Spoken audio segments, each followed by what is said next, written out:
네, 시청자 여러분 안녕하십니까. 좀 더 정확한 중국 경제 이야기 차이나 이코노미 채널 CS입니다. 오늘도 중국경제금융연구소 전병서 소장님 모시고 말씀 나누도록 하겠습니다. 안녕하십니까, 소장님. 안녕하십니까. 네, 잊을만 되면 나타나는 이 부도설, 위기설. 이번엔 좀 사이즈가 좀 큰 것 같아요. 중국의 뭐 최대 부동산 회사라고 불리는 헝다그룹이 파산설이 돌고 있더라고요. 이게 뭐 광저우 헝다의 구단주기도 하고 유명한데 어떤 내용인가요? 그래서 실질적으로 신용 등급을 보면 이미 사망 선고 받았고요. 예. 그래서 이제 그게 뭐 최근에 한국 언론에서는 이게 중국판 리만 브라더스다. 네.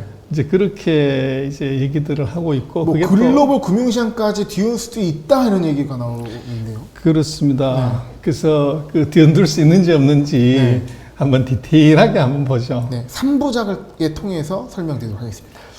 그래서 헝다 그룹이라는 게 코드 번호가 3333입니다. 로얄 번호네요. 네. 그래서 중국의 3대 부동산 재벌 중에 하나인데, 최근에 아마 한국 언론에 보도된 것은 헝다 그룹 자회사 중에서 이제 그 투자회사가 투자원금을 못 갚은 거죠. 그래서 이제 그 투자한 사람들이 사기꾼이다 돈 내놔라. 그렇게 한 게 한국에 이제 그 돌면서 이게 됐는데, 그래서 뭐 부동산 회사들이 그 재테크 상품을 많이 이제 하게 되죠, 아무래도. 네. 그래서 그것이 이 아파트가 잘 안 팔리니까 이게 이제 문제가 됐던 거고. 네. 그래서 이제 헝다는 2017년에 중국은 이제 미국의 포브스처럼 그 부자 순위를 매기는 게 이제 후룬도 있고 신차이프도 있는데, 그 신재부 그 부자 순위에서 보면 2017년에 이 마윈을 제키고 부호 1위로 올라갔어요. 네. 그런데 이제 2020년부터 부도설이 돌기 시작을 합니다.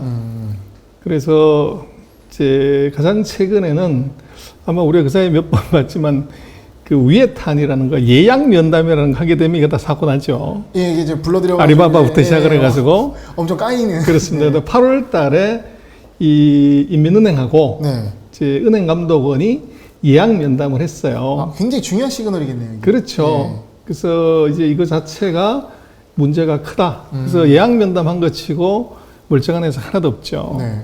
근데 이제 이유가 뭐냐 봤더니 뭐 중국이 부동산 가격이 저렇게 올라가고 이제 그런데 거기서 어떨 때는 넘버 1, 어떨 때는 넘버 2, 넘버 3 하는 회사가 문제가 됐던 건 역시나 문어발이 문제예요.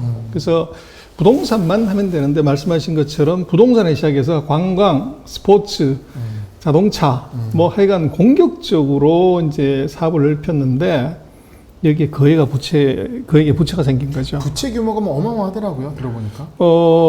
이제 한국 기준으로 원화로 환산했을 때 그렇다는 얘기고, 네. 중국으로 보면 뭐 별거 아닌데. 예, 그때 이제 상대적으로 비교를 해봐야겠네요. 그렇죠. 네. 그래서 문제는 주가를 보면은 이게 64조 원이었다가 네. 주가가 6조 원대로 추락을 했어요. 그래서 뭐 주가로 보면 이미 이제 이것은 별 의미가 없는 이제 쪽이다. 그렇게 볼 수가 있는데. 그러니까 차트를 보게 되면 2017년에 굉장히 급등을 했습니다. 그렇죠. 근데 그 급등한 것을 최근 5년간 다 반납을 한, 그리고 오히려 그 이하로 빠진 모습으로 보여지는 그렇습니다. 상황입니다. 그래서 2017, 18 요때가 이제 중국의 부동산 경기가 굉장히 좋은 이제 그 타이밍에 이게 이제 주목을 받았는데, 헝다의 실력을 한번 보면 2021년 연초에 이제 랭킹을 매긴 거 보면 이 중국 부동산 회사의 넘버 2 정도 됩니다. 네. 그래서 완커라고 망과라는 회사가 민영기업 중에서 1등이고, 지금 2등이 이제 헝다 부동산이고요.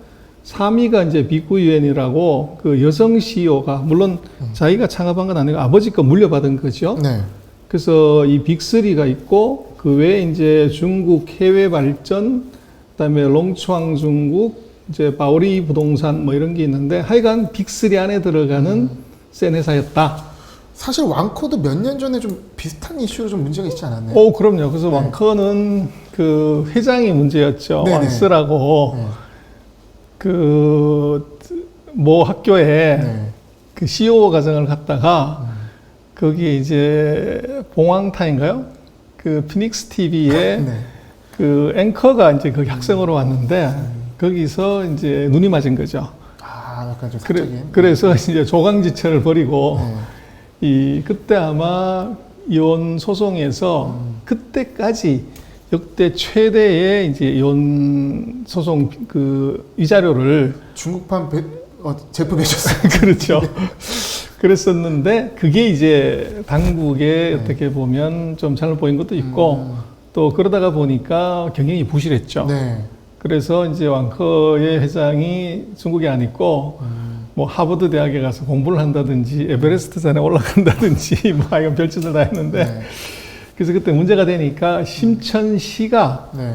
이제 왕커에 지분을 집어넣었어요. 그래서 그걸 딱 집어넣으면서 이제 안정화가 된 거죠. 네. 한때 또 굉장히 왕커도 이런 설이 나왔던 기억이 그럼요. 납니다. 부도 예. 소리 많았죠. 그래서 네. 이제 아마 방금 얘기하셨지만 역시 예리하게 보신 건데 제가 볼 때는 이번에 헝다도 네. 왕커의 전철을 밟지 않겠냐. 비슷한 과정이 있을 것이다. 그럴 가능성이 네. 대단히 높아 보여요. 그래서 중국의 부동산 회사가 뭐 도대체 뭐가 있냐고 그럴 때 크게 봤을 때 헝다, 네. 그다음에 왕커, 그리고 이제 우리는 별로 익숙하지 않은데 바오리 부동산이라고 있어요. 보리 부동산이라고 이 세 개가 이제 빅3 정도가 됩니다.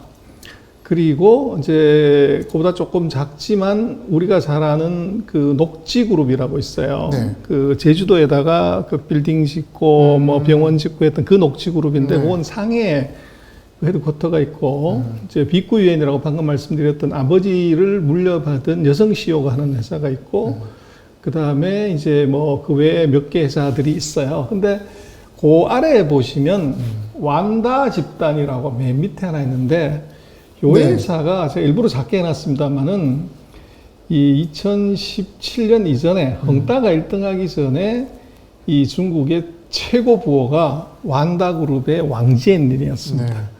그러다가 지금은 추락해서 이제 흔적이 없어진 거죠.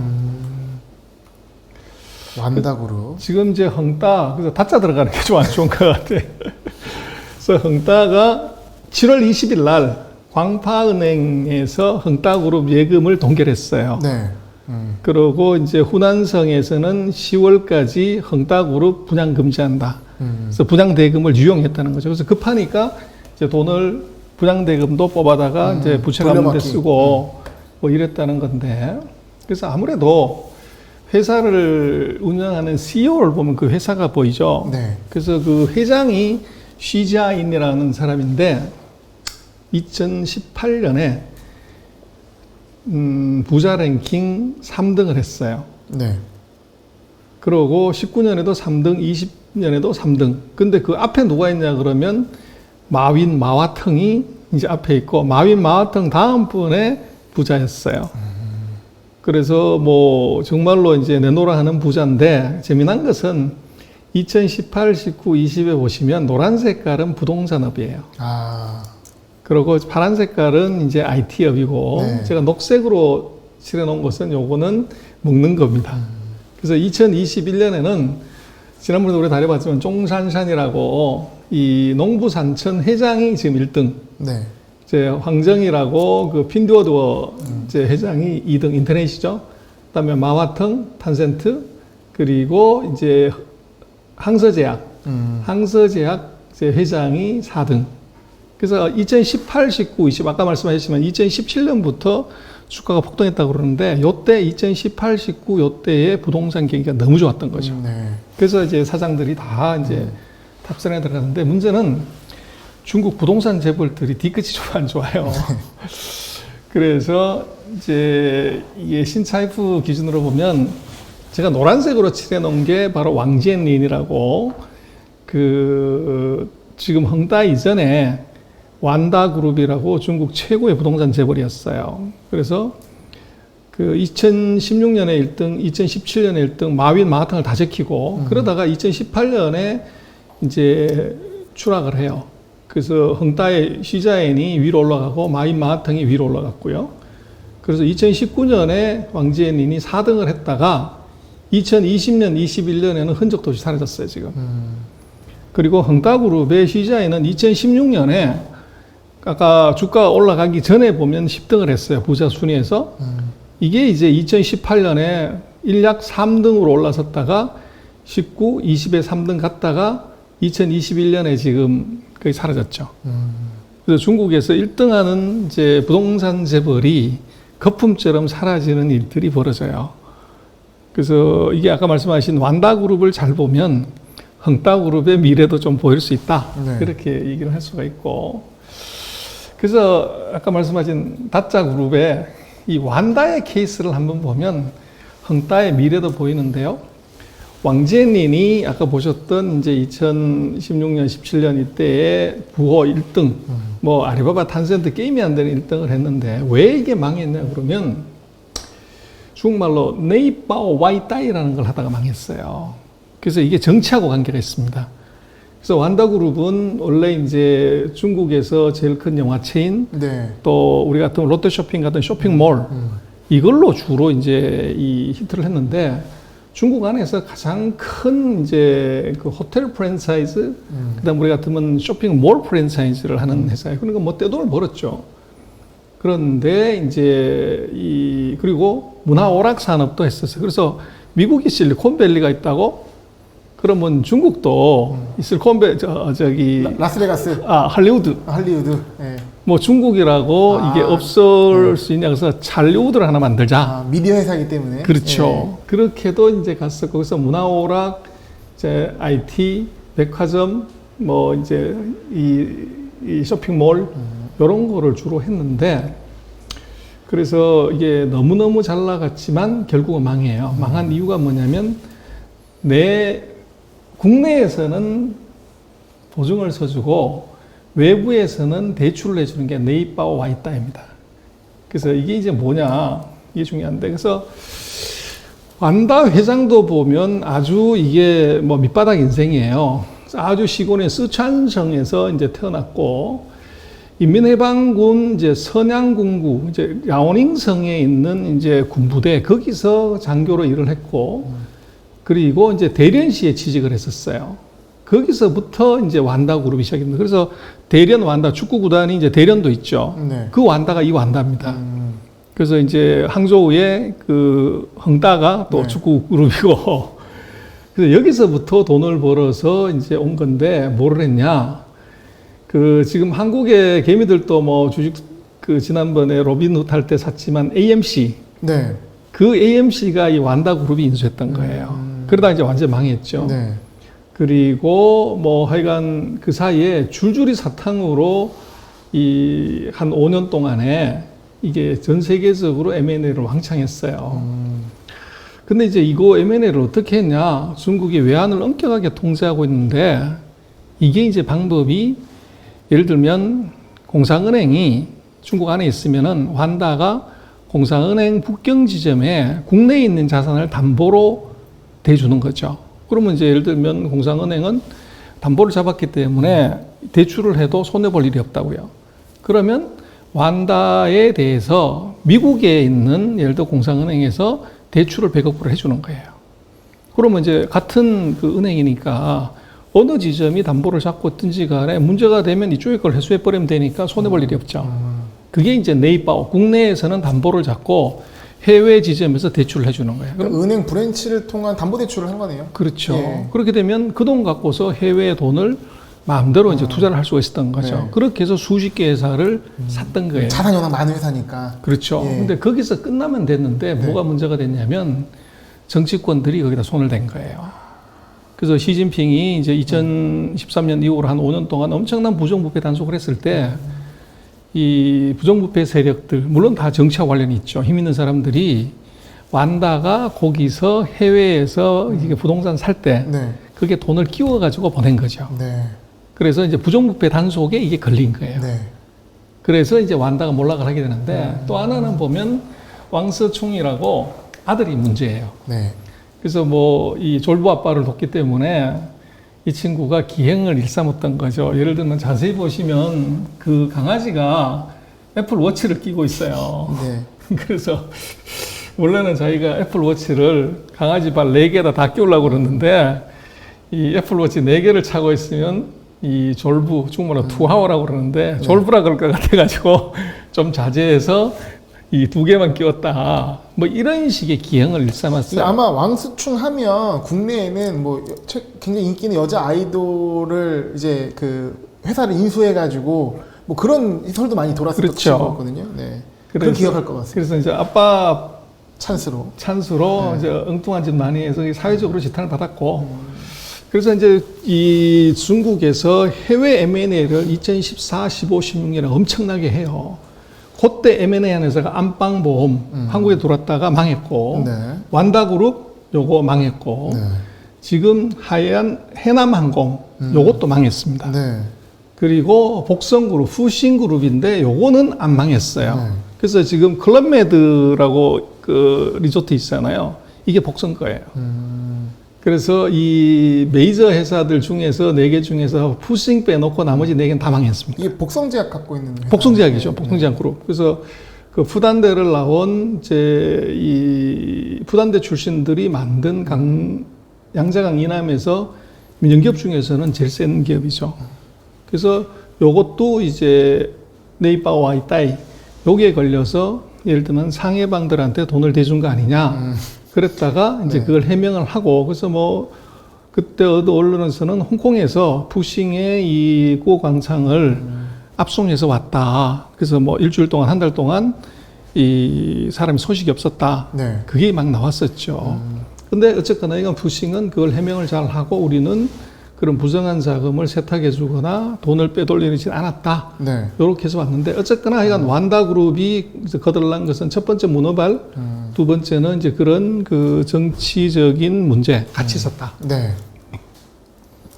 그리고 또 하나 웃기는 건 이제 완다그룹이 물론 이제 뭐 사람이 그 스타가 되고 또 부자가 되면 그렇지만 언론에 또 한 번 구설에 오르는 것은 아, 이게 유명한 짤이었는데요. 그렇습니다. 그래서 뭐 샤오무비아오 사람 살면 젊은 사람이 작은 목표 하나는 있어야지. 네. 근데 그 목표가 얼마냐 그랬더니 1억 위안. 네. 우리가 지금 180억 원. 네. 뭐 그 정도는 버는 목표가 있어야지. 이렇게. 작은 목표라고 해놓고 하고. 네. 그렇죠. 그래서 야 이게 뭐 난리가 났었고. 네, 많은 허탈감을 주었던. 그럼요. 네. 그래서 그 사이에 이제 영화사 또 극장체인 뭐 요트 제작업체 뭐 극장체인 뭐 이런 것들 다가 이제 문제가 됐죠. 그럼 이제 현재 완다 그러면 어떻게 됐습니까? 그래서 일단 자산을 다 팔았죠. 네. 자산 다 매각하고. 그래서 뭐 이게 호텔이 77개나 있었는데 이거 싹 다 팔았죠. 네. 그리고 리조트도 13개나 있었는데 이거 싹 팔았고 그래서 대대적인 이제 자산 매각을 한 거죠. 네. 그래서 규모가 뭐 완전히 짜부러들은. 그래서 뭐 목숨만 부지한 것도 대단하다 이렇게 사실은 봐야 되고 그래서 네. 지금은 거의 이제 흔적이 없는. 네. 그리고 AMC 같은 경우는 뭐 이게 코로나19 때문에 극장이라는 게 다 망했으니까 이제 이렇게 됐죠. 그래서 자산 다 매각하고 겨우 이제 목숨만 붙어 있는 회사다. 네. 그래서 이게 아까 말씀드렸지만 이제 2017년 이전에 중국에서 1등하는 부동산 회사가 왜 물거품처럼 사라지는가가 보여줬어요. 그래서 첫 번째 문어발식, 두 번째 이제 정치하고 관련되는 부분, 네. 그리고 이제 과도한 부채 네. 또는 부채를 이상하게 레버리지를 걸어서 이제 갖고 들어왔다가 금융기관이 이 압박을 했을 때 대책을 못 세운 그 세 가지가 있고 거기에 이제 개인적인 스캔들, 뭐 아들이든 본인이든 이런 것들이 같이 있었다. 근데 요거를 이제 헝따 여기하고 같이 한번 이제 비교를 해보면 네. 마찬가지로 이제 시자인 회장도 이 흑수저예요. 네.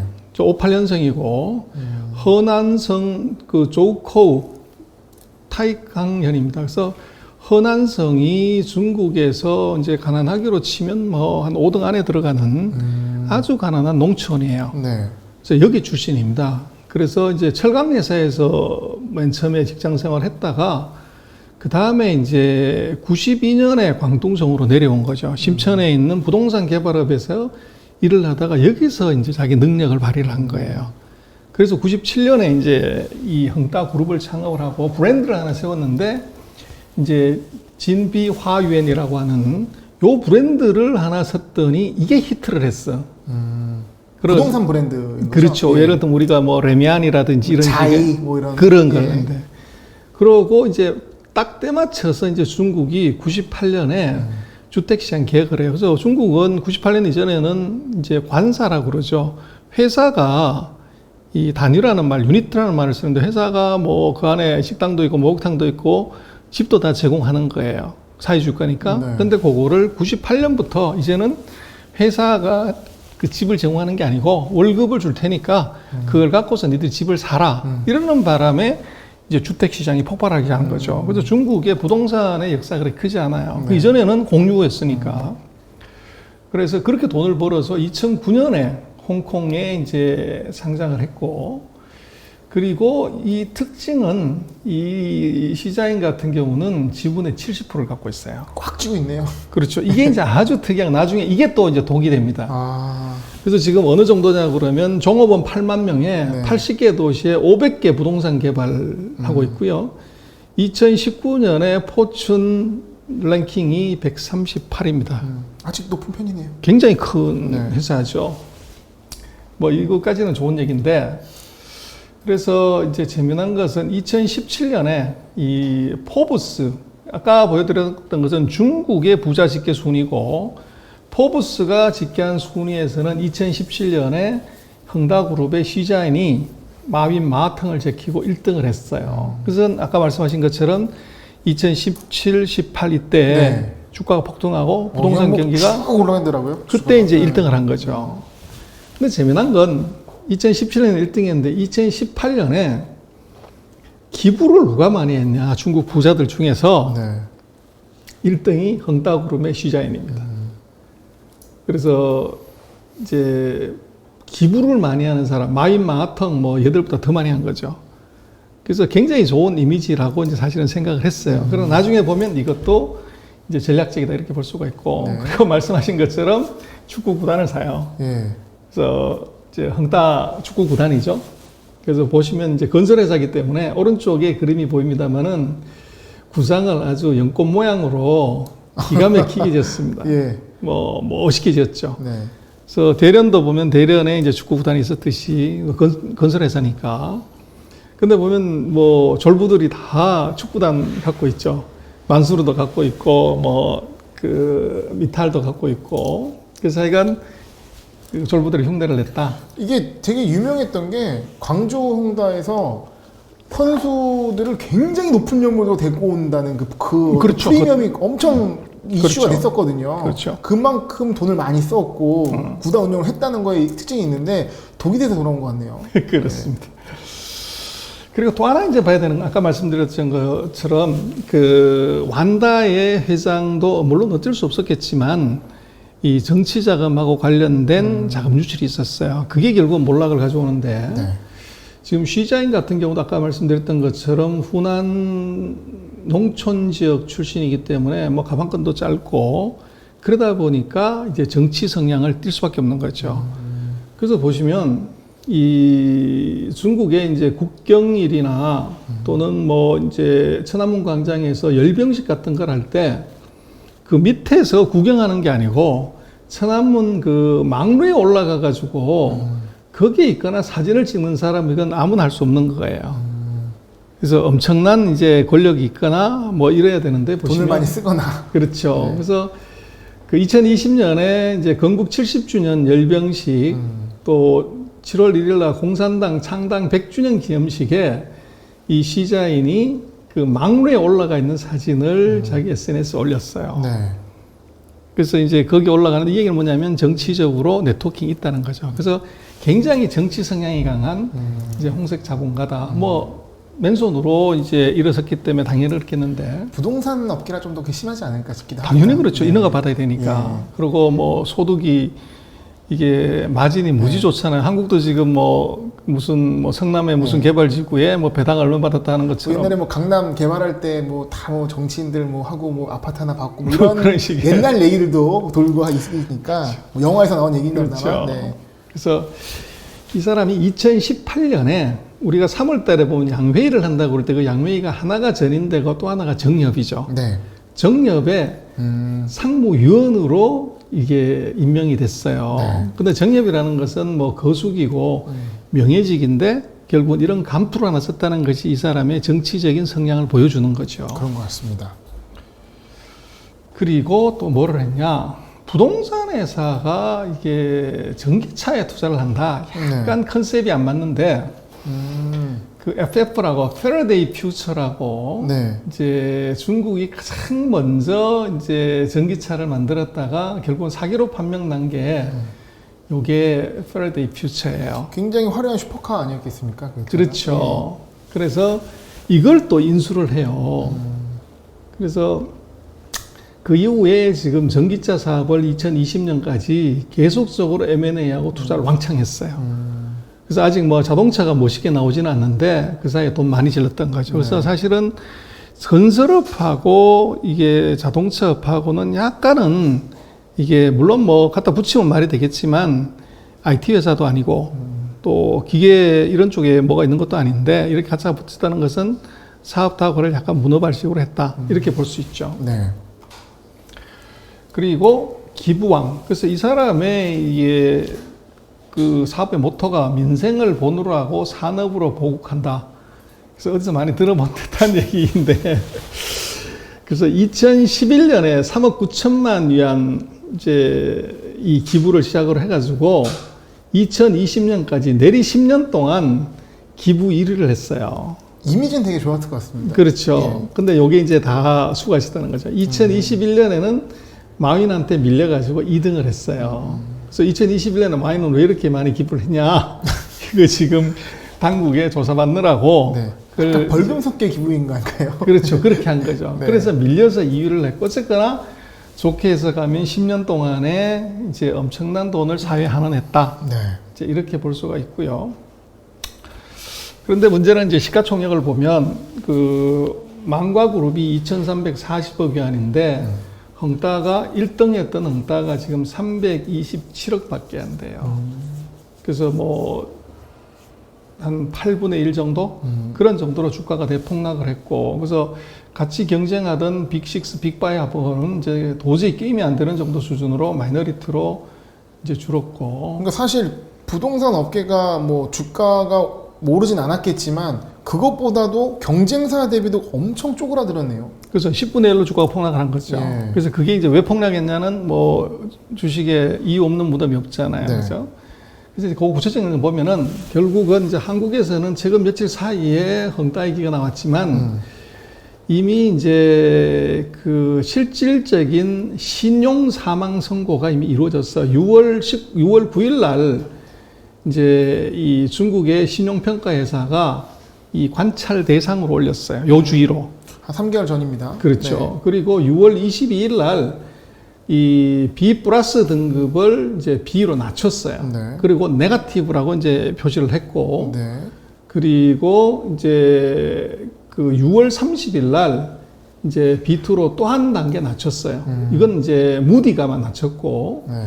그리고 7월 28일에 요걸 B에서 CCC 플러스로 낮췄어요. 계속 떨어집니다. 그래서 우리가 이제 BBB 채권 정도가 이제 어떻게 보면 엣지라고 보는데, CCC라고 하는 것은 이건 이제 라지, 소위 말하는 쓰레기. 불량 채권. 그렇죠. 네. 그렇게 이미 7월 28일 떨어진 겁니다. 네. 그래서 이제 자산 매각이 이게 이렇게 되니까 뭐 여러 가지 문제가 생겼기 때문에 8월 1일 날은 이제 그 왕커한테 일부 자산도 지금 팔고 있고, 그래서 결국은 자기 경쟁사한테 자산을 판다는 건 그만큼 이게 급박해졌다는 거죠. 네. 그래서 어쨌거나 하여간 이게 지금 부도가 났냐 안 났냐 뭐 이러지만 이 신용평가 등급으로 보면 이미 7월 28일 사망 선고 받았다. 이건 적격 이 투자 채권이 아니에요. 네. 그래서 아마 어젠가 보면은 이제 그 이 회사의 채권을 한 달 동안 거래 중지시킨다. 그래서 그 이유가 바로 이게 투자 부적격 채권으로 다 등급이 다 낮춰졌기 때문에 그렇습니다. 그럼 전조는 기존에 나와 있었고 3개월부터 등급이 떨어지기 시작했고 이번에 좀 확정적으로 터지는 상황이라고 보면 될까요? 그렇죠. 예. 그래서 이제 그렇게 봐야 되는데, 그래서 보시면은 이게 이 완다 그룹하고 같이 비교를 해봤을 때 네. 유사한 점이 굉장히 많죠.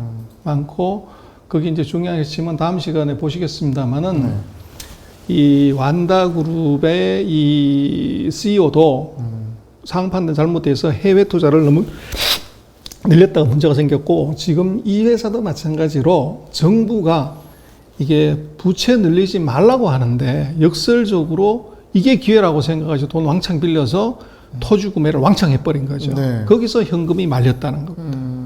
그래서 지금 헝다그룹 일단 한번 알아봤고요. 네. 이제 다음 시간에는 이제 진짜 헝다그룹이 왜 망하게 됐는지 디테일하게. 그걸 한번 짚어보도록 하겠습니다. 네, 알겠습니다.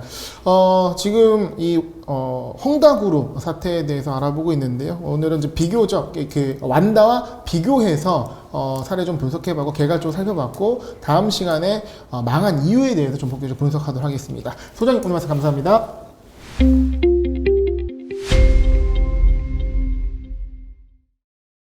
네, 저희가 지금 시장의 이슈를 잔뜩 잡아먹고 있는 이 헝다그룹 회사채 부도 사태에 대해서 얘기를 나누고 있습니다. 헝다그룹 완다의 사례를 비교하면서 우리가 지난 시간에 얘기해봤는데요. 오늘은 헝다그룹 과연 왜 어떤 부분 때문에 망하게 됐는지 결정적인 요인들에 대해서 자세히 살펴보도록 하겠습니다. 어떤 내용인가요? 결국은 정책입니다. 그래서 알리바바, 탄센트, 뭐 신동방도 다가 중국 정책에서 이게 거꾸로 가는 바람에 네.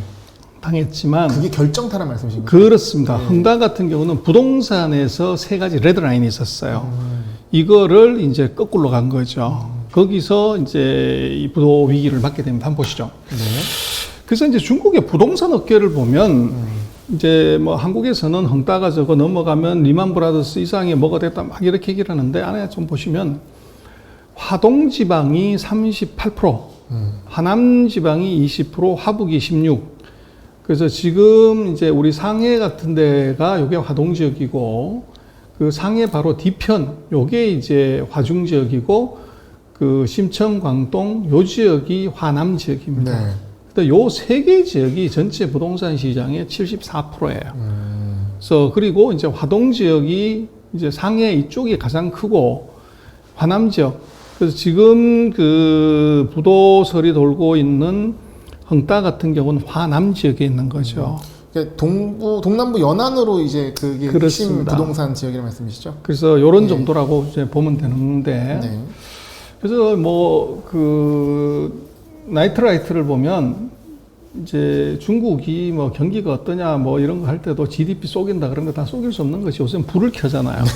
위성으로 이거를 체크를 해보면 네. 가동률도 체크가 되는 거죠. 그래 보면은 지금 어디에 지금 불빛이 많이 켜져 있냐를 보면 네. 북경 아래쪽하고 상해 쪽이 가장 밝고 이제 광동 요쪽이 조금 밝은 부분이 일부 있는 거죠. 네.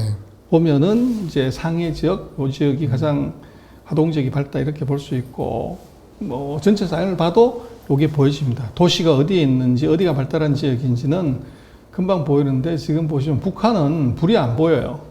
우리 서울은 이제 이 반짝거리는 것이 보이고 네. 부산도 반짝거리지만 평양 조금 반짝입니다. 그 네. 눈이 아주 좋으시군요. 네. 근데 이제 중국의 10대 부동산 회사들 브랜드를 보면 재미난 게 제가 별표로 내놨습니다. 이 별표한 데가 다 어디냐 그러면 광동성이에요. 그래서 아까 보신 1등 하는 회사 완커, 네. 망과가 반케라고 되어 있는 게 요게 심천에 있어요. 브랜드를 보면. 그 다음에 헝다, 요것도 광저우에 있습니다. 이것도 광동성에 있는 거죠. 네. 그리고 빅구이엔, 요것도 불산 포샨이라고 하는데 이것도 광동성이에요. 그래서 빅3 뭐 이제 브랜드로 봤을 때 센 놈이 다 광동성에 있다. 그 다음에 이제 그 보리발전도 보면 이 광저우. 그리고 이제 녹지그룹은 샹하이에 있어요. 네. 그리고 롱추앙 이것은 천진에 있고요. 그리고 중아이디찬 요건 홍콩에 있고, 그리고 롱후 같은 경우는 중경시에 있고, 그리고 화룬스디 같은 경우는 홍콩, 그리고 그 초상 사구 같은 경우는 심천. 그래서 10대 브랜드 중에서 이게 지금 5개가 광동성에 있어요. 그러다 보니까 이게 중국의 부동산의 이제 주도 세력이 어디다 이게 광동인데 그 5개 회사 중에 1개 회사가 헝다다 이렇게 볼 수 있죠. 그래서 이제 왜 그 광동성이 이렇게 세냐 그러면 결국은 개혁개방하고 맞물려 있죠.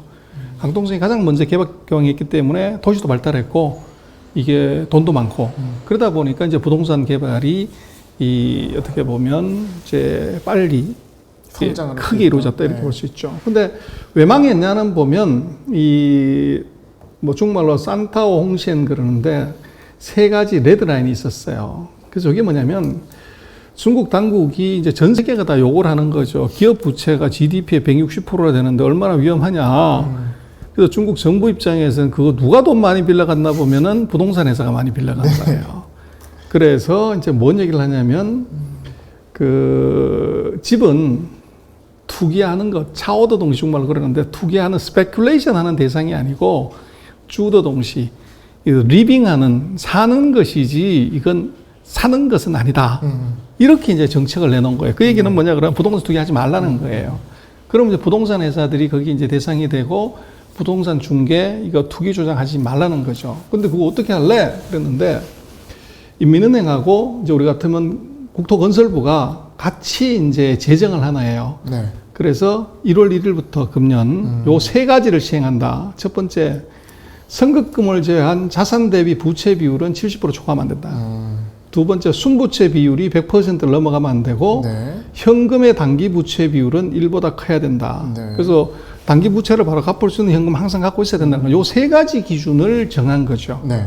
그래서 요를 정해놓고 이걸 초과하는 것은 돈 다 갚으라는 겁니다. 그래서 요 기준이 이제 부동산 회사를 잡는 기준인데 요런 기준으로 보면 이제 빅20 정도를 보면 이 세 개에다가 다 걸린 회사가 있는데 1등이 롱추안 중국 아까 말씀드렸던 천진이라는 회사고 2등이 바로 이게 중국 헝다예요. 70% 초과했고 100% 초과했고 1보다 작네요. 그렇죠. 특히나 여기에 보시면 현금 비율이 0.4밖에 안 돼요. 그럼 지금 여기에 나와 있는 회사 중에서는 가장 낮아요. 왜 뭐 현금 비율이 4인 회사도 있는데. 그렇죠. 네. 그래서 이게 문제가 됐다. 그리고 녹지그룹 같은 경우가 세 번째로 지금 제주도에 투자했다는 그 회사가 네. 이 재무 상태는 아주 안 좋은 거죠. 그럼 어쨌거나 헝다는 여기에 걸려가지고 돈 갚아야 되기 때문에 여기에 자금이 확 말릴 수가 없고 밖에 없었고 여기에 걸렸다는 소문 나면서 은행들이 서로 돈 안 빌려주는 거죠. 그리고 아마 저게 걸렸으면 저게 부도날 가능성이 있어. 그럼 우리도 예를 들어서 A라는 건설회사가 부도날 것 같다 그러면 그 아파트가 안 팔리죠. 근데 같이 이제 맞물리고 그래서 결국은 요 3대 레드라인이 문제였고 네. 그래서 이런 것을 보면 이 헝다가 2018년부터 이 해외를 통해서 달러 채권을 발행을 해요. 근데 재미난 것은 이게 이자율입니다. 보시면은 13.75% 제일 낮은 게 6.25%고 지금 네. 최근 2020년 1월 달에 발행한 게 12%예요. 지금 제로금리 시대에 네. 12%로 이거 채권 발행했다? 이건 사실 고리채죠. 위험한 채권이란 말이기도 하지 않겠어요? 그렇죠. 예. 그렇게 높은 금리를 주고서 돈을 왕창 땡겼다는 거죠. 대신 못 받을 수도 있어. 그렇죠. 예. 그래서 이제 결국은 이 과도하게 돈을 땡겼고, 그래서 보면은 이 캐시플로우를 따져보면 이제 영업상에서 또 이제 펀딩한 것들 다 해가지고 보면은 예를 들어서 2020년에 3,927억을 펀딩을 했는데 투자를 한 건 4,320억이에요. 그래서 이게 지금 이제 펀딩한 금액보다도 투자를 더 많이 한 게 2020년이었고 네. 그러다 보니까 정부가 2021년부터 자금을 확 재니까 바로 타격을 받은 거죠. 레버리지 많이 쓴 거네요. 그렇죠. 그래서 이게 이제 고리채를 빌렸고 이게 이 과도한 투자를 했다. 그래서 보면 이 중국의 이제 부동산 회사들이 정부가 규제를 이제 이렇게 확 들어가면서 수익성하고 현금 흐름이 급락을 해요. 네. 그리고 이제 회전율도 뚝 떨어지고 특히 2019년에서 20년 넘어오면서 이 현상이 아주 심각하게 나타나요. 근데 여기서 이제 이 헝다 같은 경우는 디레버리징을 하고 부채 규모를 줄여야 되는데 얘들은 12% 금리까지 줘가면서도 대출을 땡긴 거죠. 그러니까 이건 이제 정책을 완전히 잘못 읽은 이제 오판이고 그래서 이제 어쨌거나 2021년에 순위로 보면 헝다가 이제 2등이에요. 네. 근데 2020년의 순위는 얘가 1등이었다는 거죠. 그래서 이게 순위가 밑에 떨어졌는데 요거는 이제 부도나기 전 얘기입니다. 그래서 이렇게 이제 그 순위를 올렸던 이유는 돈 빌려가지고 계속적으로 부동산 사고 프로젝트를 했기 때문에 그렇다는 거고 그래서 그 시총 기준으로 놓고 보면 1등 하다가 이게 17등으로 떨어졌어요. 그래서 주가는 완전히 10분의 1 토막 났고, 그래서 뭐 주식의 관점에서 놓고 보면 이런 차트는 이건 부도기업이다 전형적으로 네. 그렇게 볼 수가 있죠. 그래서 그 배경은 바로 이제 3대 레드라인에 다 걸렸고, 근데 이미 조짐이 나타나는 것이 매출액하고 이제 매출 총 이익을 보면 2018년 상반기가 피크고 그 이후로 이게 그로스 마진이 계속 쭉 떨어집니다. 그래서 36% 정도 마진이 이게 13%까지 떨어져요. 수익성이 3분의 1로 푹 떨어진 거죠. 그래서 뭐 집을 똑같이 지었는데 마진이 왜 이렇게 떨어지냐. 그러기 원자재가 뭐 올랐다고 하더라도 이건 좀 수상한데 이건 바로 할인해서 팔아버린 거예요. 아, 안 팔리니까. 그렇죠. 할인했고 조달 비용도 높아지고 판매에서 이익도 줄게끔 할인을 많이 했기 때문에 그렇죠. 이익이 확 쪼그라들었다는 그래서 거죠. 우리도 그렇지만 중국도 대도시가 아파트는 나오면 그냥 다 팔리는 거예요. 그런데 헝다가 금년도에 30%, 40%씩 할인을 해서 아파트를 분양을 해요. 네. 그러니까 사람들이 그럼 뭐 정말로 개떼처럼 몰려서 사야 되겠지만 의심하기 시작하는 거죠. 그러니까 그래도 분양이 안 되니까 더 많은 할인을 했고, 그러다 보니까 마진은 또 줄어들었고요. 네. 그 다음에 이제 부채 비율을 보면 뭐 예전에 우리가 대우그룹이 부도났을 때 부채 나누기 자본을 했을 때 250% 넘어가면 위험하다고 그러는데 네. 지금 이 회사는 부채 비율이 최근 5년 동안에 400%를 이하로 간 적이 없어요. 조금 줄어도 478%. 그렇죠. 네. 그래서 많을 때는 788%까지 갔다는 거예요. 그래서 자기 돈 100원에 남의 돈 이제 7.8을 썼다는 거고 지금도 4.78. 이때 제일 잘 나갔을 때네요. 그렇죠. 볼 때는. 그 레버리지로 확 당겼다는 거죠. 네. 저게. 그래서 지금 부채가 1조 9천억인데 자기 자본은 4천억밖에 안 됩니다. 그러다 보니까 이제 현금 흐름이 현저히 이제 2019년 들어서 확 떨어지게 돼 있고, 네. 그리고 오른쪽에 보면 이제 사람들이 건물에 몰려오는 거 사진 찍는 것이 이게 바로 이제 이 투자 상품을 발매를 했다가 현금이 안 들어오니까 부도가 난 거죠. 아, 이게 단순히 은행에서만 한 게 아닌 건가요? 그렇죠. 자기네가 만든 이제 자산운용사가 상품으로도? 이제 이걸 못 갚은 거죠. 근데 자기네들은 그 자산운용사는 헝다그룹의 부동산 관련 상품을 거기다 편입을 했던 거죠. 그래서 이제 현금 유동성이 중요한데 보면은 이게 유동부채는 계속 늘어나지만 현금 보유는 2019년에 비해서 거의 3분의 1 토막 났습니다.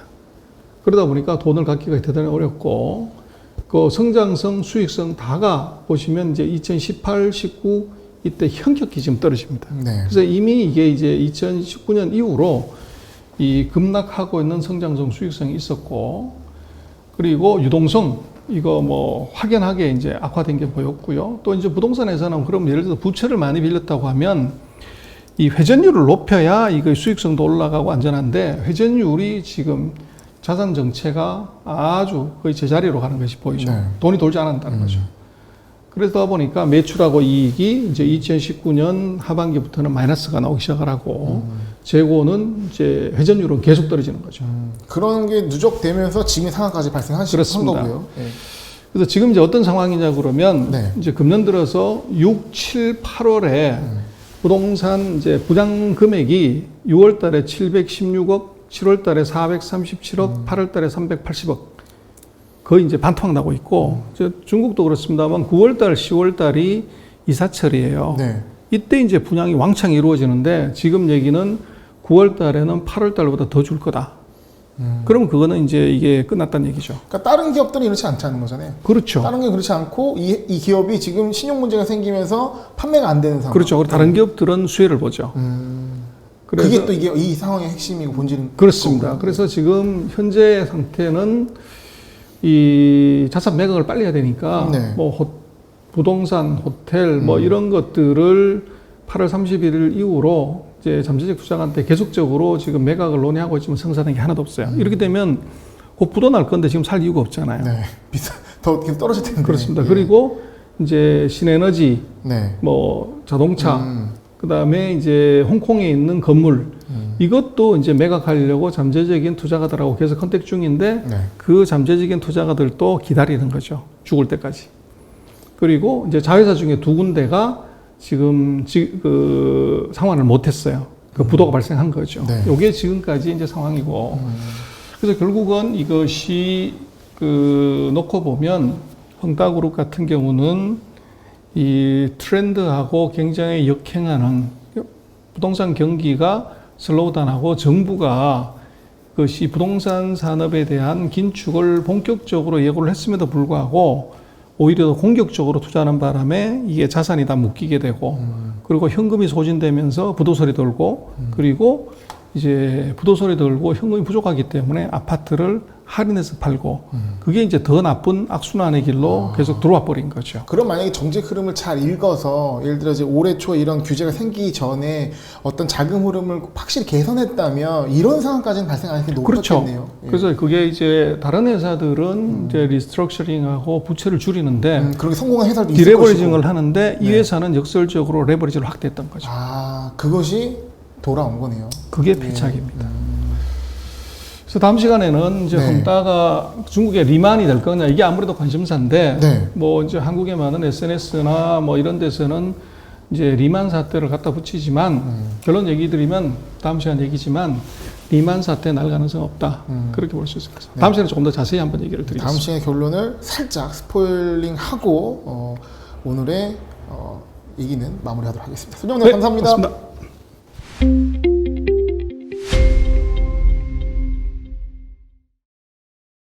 네, 지금 이 헝다 사태에 대해서 저희가 3부작으로 얘기 나누고 있는데요. 오늘 그 3부작의 핵심, 과연 이 상황 제2의 그러니까 중국발 리먼브라더스 사태가 될 것인가 가장 궁금해하실 것 같습니다. 약간 지난 시간에 스포일링을 해주셨는데 어떻게 봐야 될까요?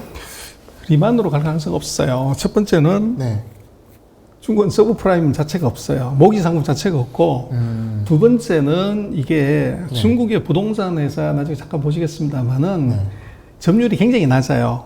너무 많이 있기 때문에 이게 1등이라고 하더라도 그 비중이 별로 크지가 않다는 거예요. 네. 그래서 중국의 빅4 정도를 합쳐도 이게 점유율이 뭐 15% 20%가 안 돼요. 네. 그 나머지가 있다는 그래서 그 우려하는 것보다 그렇게 크진 않다. 네. 그렇게 보고 그다음에 이런 이제 회사들의 경우들은 뭐 과거에도 그렇습니다만은 이것은 이제 정부가 반드시 관여합니다.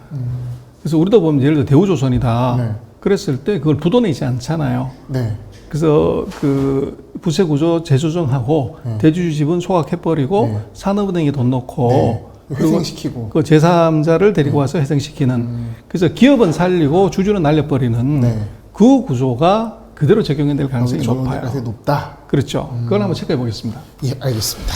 그래서 이제 지금 헝다가 그 지난 시간에 잠깐 얘기를 드렸고 지금 있는 상태를 보면은 이제 헝다가 또 무슨 짓을 했냐 그러면 이게 돈을 이걸 빌리기가 쉽지 않으니까 네. 이게 채권 발행이 안 되니까 그래서 12%의 금리에 발행했다는 것은 진짜 고리대 금업이잖아요. 그럼에도 이제 돈이 잘 안 되니까 주식 담보를 한 거죠. 채권자한테 이제 주식을 담보로 해서 맡겼기 때문에 실제로는 이건 이제 비밀로 한 거죠. 공식적으로 하면 이건 이제 주식시장이 엄청나게 오니까.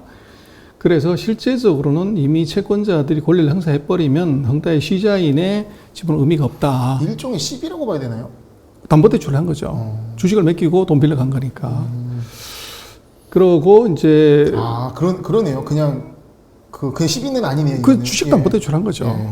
그래서 주식을 담보로 잡은 거죠. 네. 그리고 이제 주택하고 토지 사놓은 게 많아요. 무지하게 많아. 그래서 이게 실제로는 재산이 이걸 갖고서 이제 헝다 회장이 정부하고 이제 내고를 하고 있는 거죠. 이 땅 팔면은 이거 우리 충분히 다 갚을 수 있다.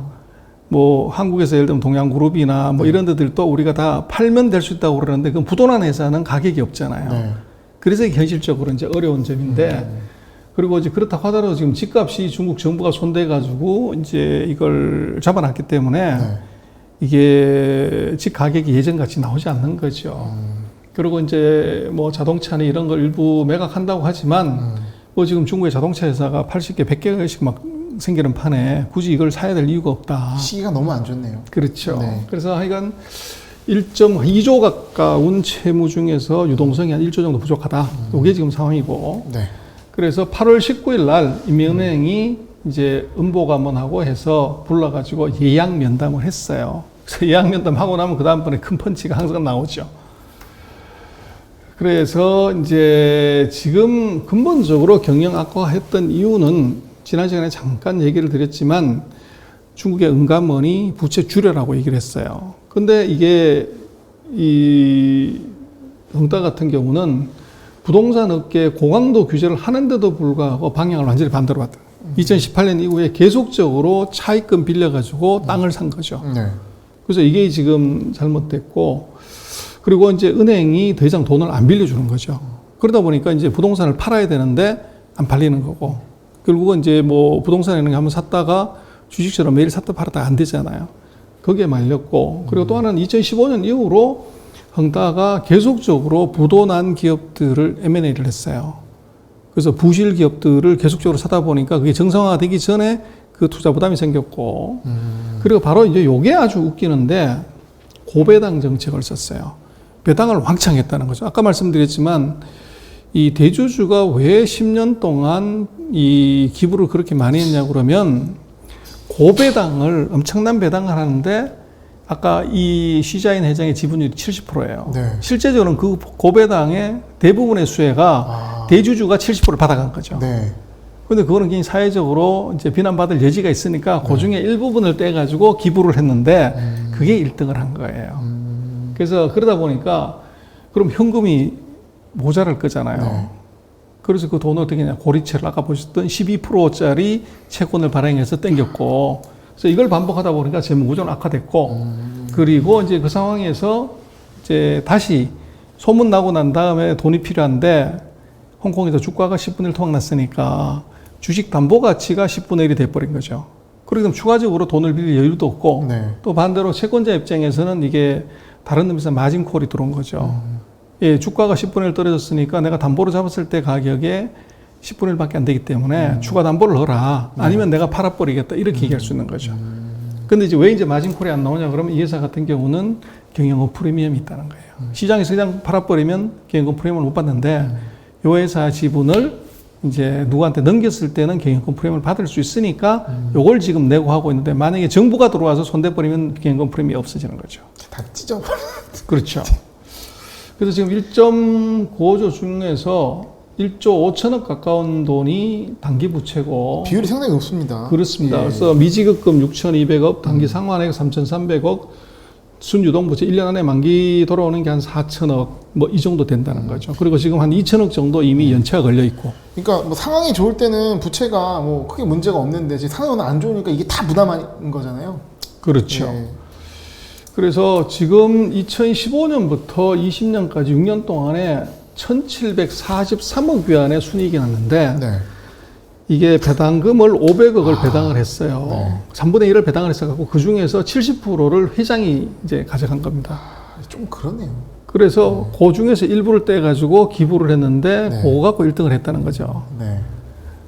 그래서 이제 이 회장 입장에서는 계속 주장하는 것이 지금 갖고 있는 토지가 2억 1,400만 평방제곱미터다.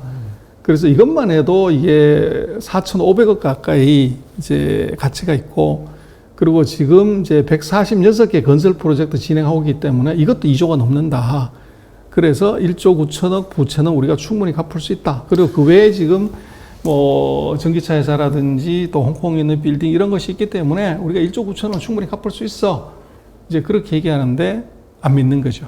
그 소장님, 제가 여기서 드는 생각이 뭐냐면, 이 여기서 제일 중요한 게 배당금이 한 6년 동안 그러니까 번 돈에 비해서 상당하게 많은 배당을 했고, 그 배당을 최대주주 70% 지분을 갖고 있는 회장한테 갔단 말이에요.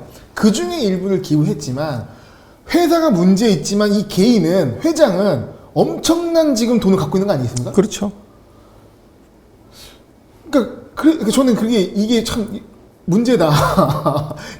그러니까 회사는 막 진짜 재무가 썩어가고 있는데 이미 돈은 뭐 빼돌렸다고 표현해야 될까요? 많이 배당으로 지금 회장한테 가 있는 상황이면 이게 참 묘하지. 그래서 이제 그게 결국은 정치권에다가 이 사람이 네. 그 뭐 정협의 위원이라든지 상무위원을 하고 있는 이유가 바로 이거죠. 그런 쪽에서 공격이나 이런 게 들어오는 것들을 막기 위한 것은 두 가지가 네. 사회적으로 내가 선행을 하고 있다는 쇼업. 네. 그다음에 이제 내가 권력에 줄을 대고 있다는 것, 이걸 같이 쇼업을 하면 함부로 건드리질 못하는 거죠. 그러니까 확실히 이 헝다 사태는 이 회장의 고배당 관련 이슈가 풀어야 될 숙제로 같이 연결될 수밖에 없겠네요. 그렇습니다. 네. 그래서 뭐 이제 우리는 회사를 잘 모르기 때문에 그렇지만 이제 외부의 이 시각으로 놓고 보면 그게 눈에 보이는 거죠. 네. 그래서 뭐 경영 정상화 노력을 어떻게 하냐 그런데 지금 6가지를 하고 있습니다. 프로젝트 개발 일정 조정해서 돈 안 들어가는 거 좀 늦추고, 그다음에 이제 비용 통제하고 부동산 더 이상 안 사고, 그다음에 부동산에서 할인 판매 통해서 현금 확보하고 한 30% 깎아주는 거죠. 그리고 이제 은행하고 얘기해서 대출 연장하고 갱신하고, 네. 그리고 이제 자회사 매각하고 자동차라든지 에너지라든지 홍콩 부동산 매각하고, 그리고 전략적 투자가 유치하자. 네. 그래서 지금까지 이제 1, 2, 3번은 했지만 별 재미 못 봤고, 네. 남은 게 4, 5, 6인데 4, 5, 6 어느 것도 지금 결론 난 게 하나도 없어요. 그러니까 자체적으로 이런 정상을 위한 노력은 하지만, 그러니까 소장님 보시기에도 자체적인 노력으로는 해결되기 굉장히 어려운 단계 것이다. 넘어간 거죠. 네, 그렇게 해결될 단계는 넘어갔다. 그렇죠. 상황인 것 같습니다. 그래서 이제 그럼 부도나면 어떻게 되냐? 네. 그건데 지금 보면은 이 예상 시나리오는 첫 번째 채무 조정하는 겁니다. 그래서 이제 이 대주주 뭐 우리로 얘기하면 출자 전환하는 거죠. 출자 전환 해버리면 대주 지분이 확 떨어지게 되죠. 네. 그렇게 되면 대주주는 소각해버리고 그리고 이제 제3자한테 배정해서 제3자가 들어오는 거죠. 네. 이제 이렇게 가는 것이 방법이고, 그리고 이제 파산을 시킬 수도 있어요. 네. 그러면 이제 다 휴지 조각 이제 나는 거고. 그래서 지금 방법은 보면 이제 그 백기사가 등장해서 자금 지원해서 살아나는 방법. 그 다음에 자산 매각을 해버리고 이제 부도 처리하는 것. 이제 25%. 그러나 제가 볼 때는 이것은 정부가 먼저 인수를 하든지 해서 또는 이제 출자 전환을 통해 가지고 일단 채권을 안정화시키고, 네.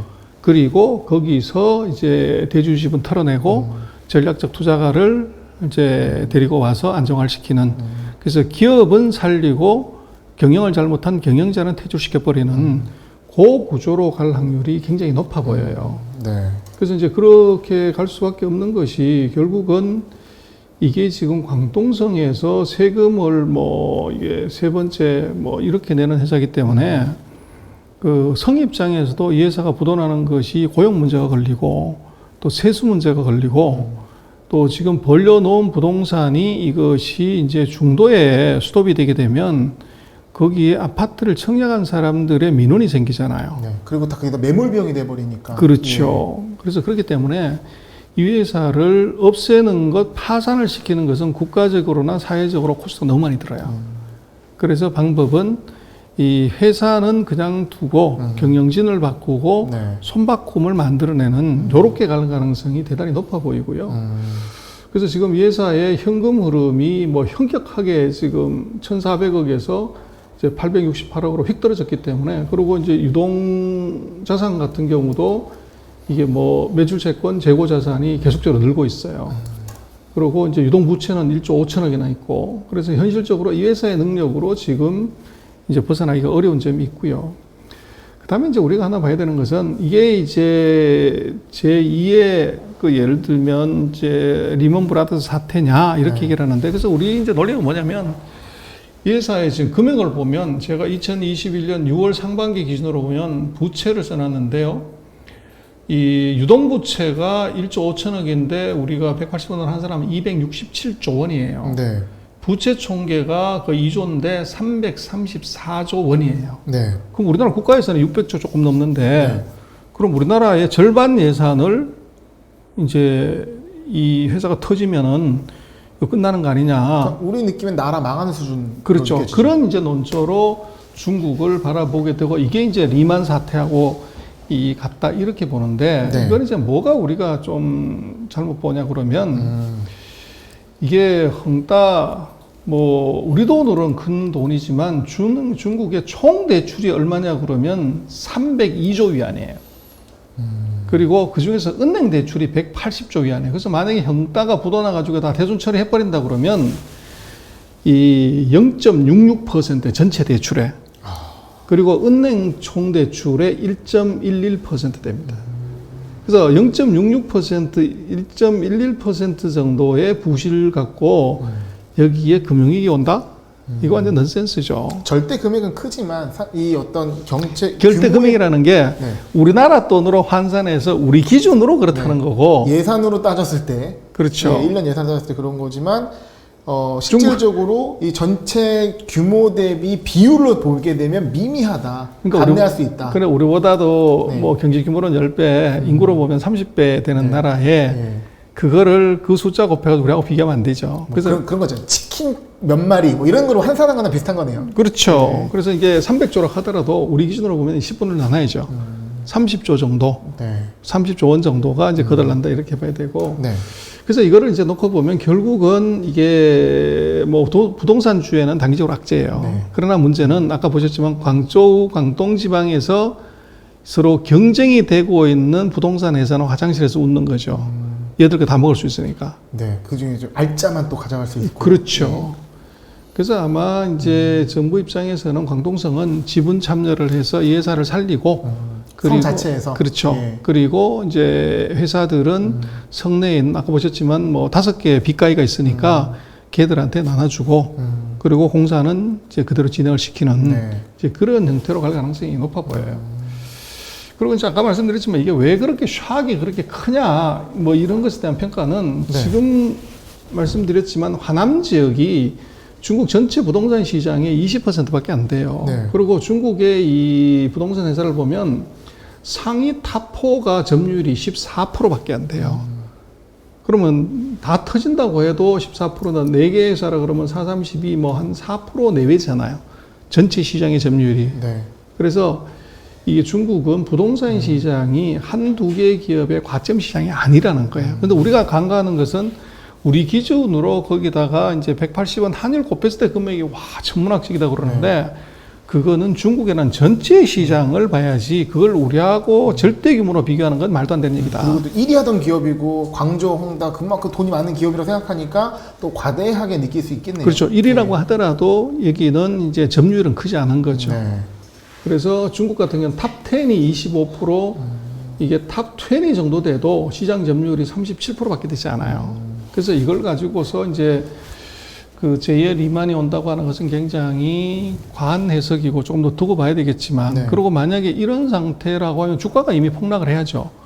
그리고 이 상태가 있다고 하면 외국인들이 자금을 계속적으로 빼고 도망가야죠, 이게. 벌써 아까 보셨지만은 8월 달에 이미 이게 투기 등급으로 떨어졌는데 실질적인 이제 부도처리 사망 사고로 신용평가 시설이 낮다고 하면 네. 그럼 그거 자체가 리만이라고 하면은 금융시장에 충격을 크게 줘야죠. 네. 근데 지금 8월, 9월 달 뭐 중국 주가가 좋잖아요. 지금도 좋고. 물론 부동산 시장은 뭐 규제가 인구 문제, 뭐 출산 이런 것 때문에 규제가 있다고 하셔서 업계는 힘들지만 증시 전체 자체는 뭐 그런 거로 뭐 서프라임 같은 분위기로 가지 않는다는 말씀이신 거죠. 그렇죠. 이미 네, 그 그게 9월 달, 보여지고 있고. 그죠. 9월 달에 만약에 리만 네. 사태가 일어날 가능성이 있다고 하면 얘들의 투기 등급 평가는 이미 8월 달에 이루어졌다고요. 네. 그럼 그게 정말로 국가의 또는 금융의 전체적인 위기나 리스크로 온다고 하면 시장에 충격을 세게 줘야 되는 거죠. 근데 지금은 그게 아니라 오히려 주가가 이게 연중 고점 수준 여기 네. 와 있다는 것은 지금 있는 헝다 문제는 정신은 그렇게 시리어스하게 보고 있지 않다. 그렇게 판단을 할 수 있죠. 굉장히 중요한 팩트 체크인 것 그렇습니다. 같습니다. 네, 헝다그룹의 회사채 중단 이슈에 대해서 3부작에 걸쳐서 살펴봤습니다. 시장에서 우려하는 모든 투자자들이 걱정하는 이 중국판 미리먼 브라더 사태로 갈 확률에 대해서는 극히 낮고 거의 제로에 가깝다고 말씀해 주셨고 이 국한돼서 그리고 어떤 이 규모나 이런 것들 좀 이 정확하게 이해를 하고 우리가 판단을 해야 할 이슈인 것 같습니다. 소장님 3부작에 걸쳐서 감사했습니다. 맞습니다. 네.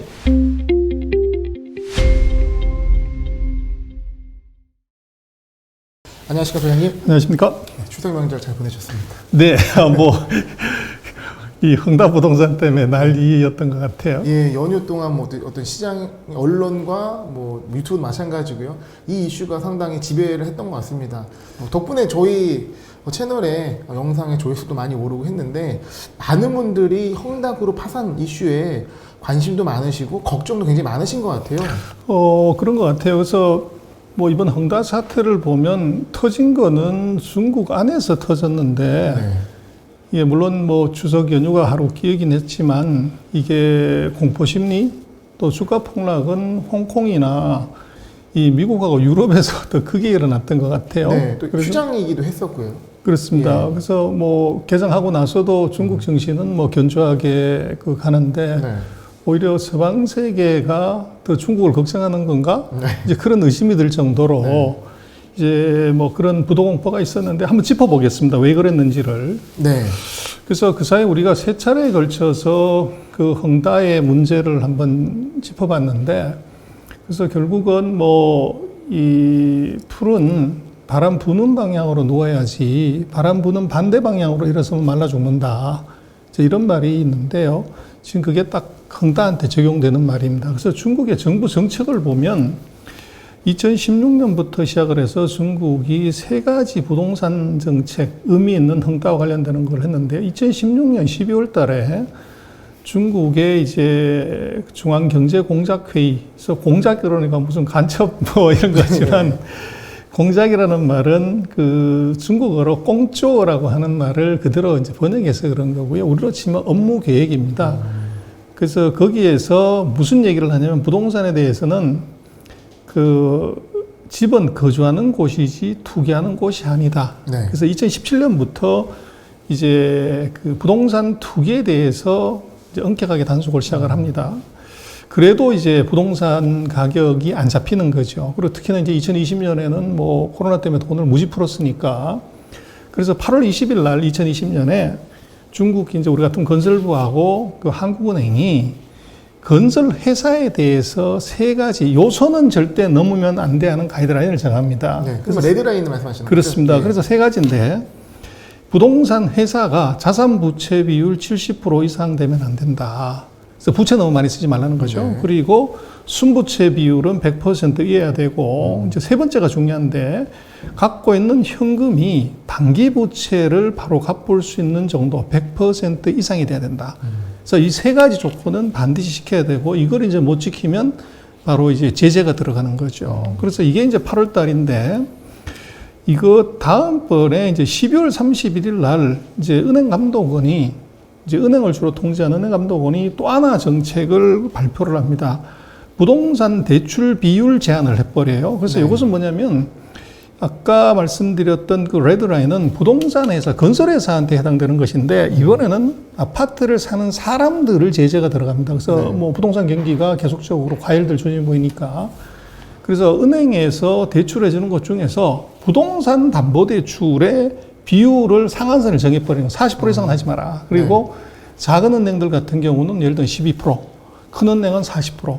거기다 플러스 해가지고 이제 개인들한테 이 대출을 해주는 거, 요거 한 사람당 이제 대출 비율도 7%에서부터 뭐 32%. 네.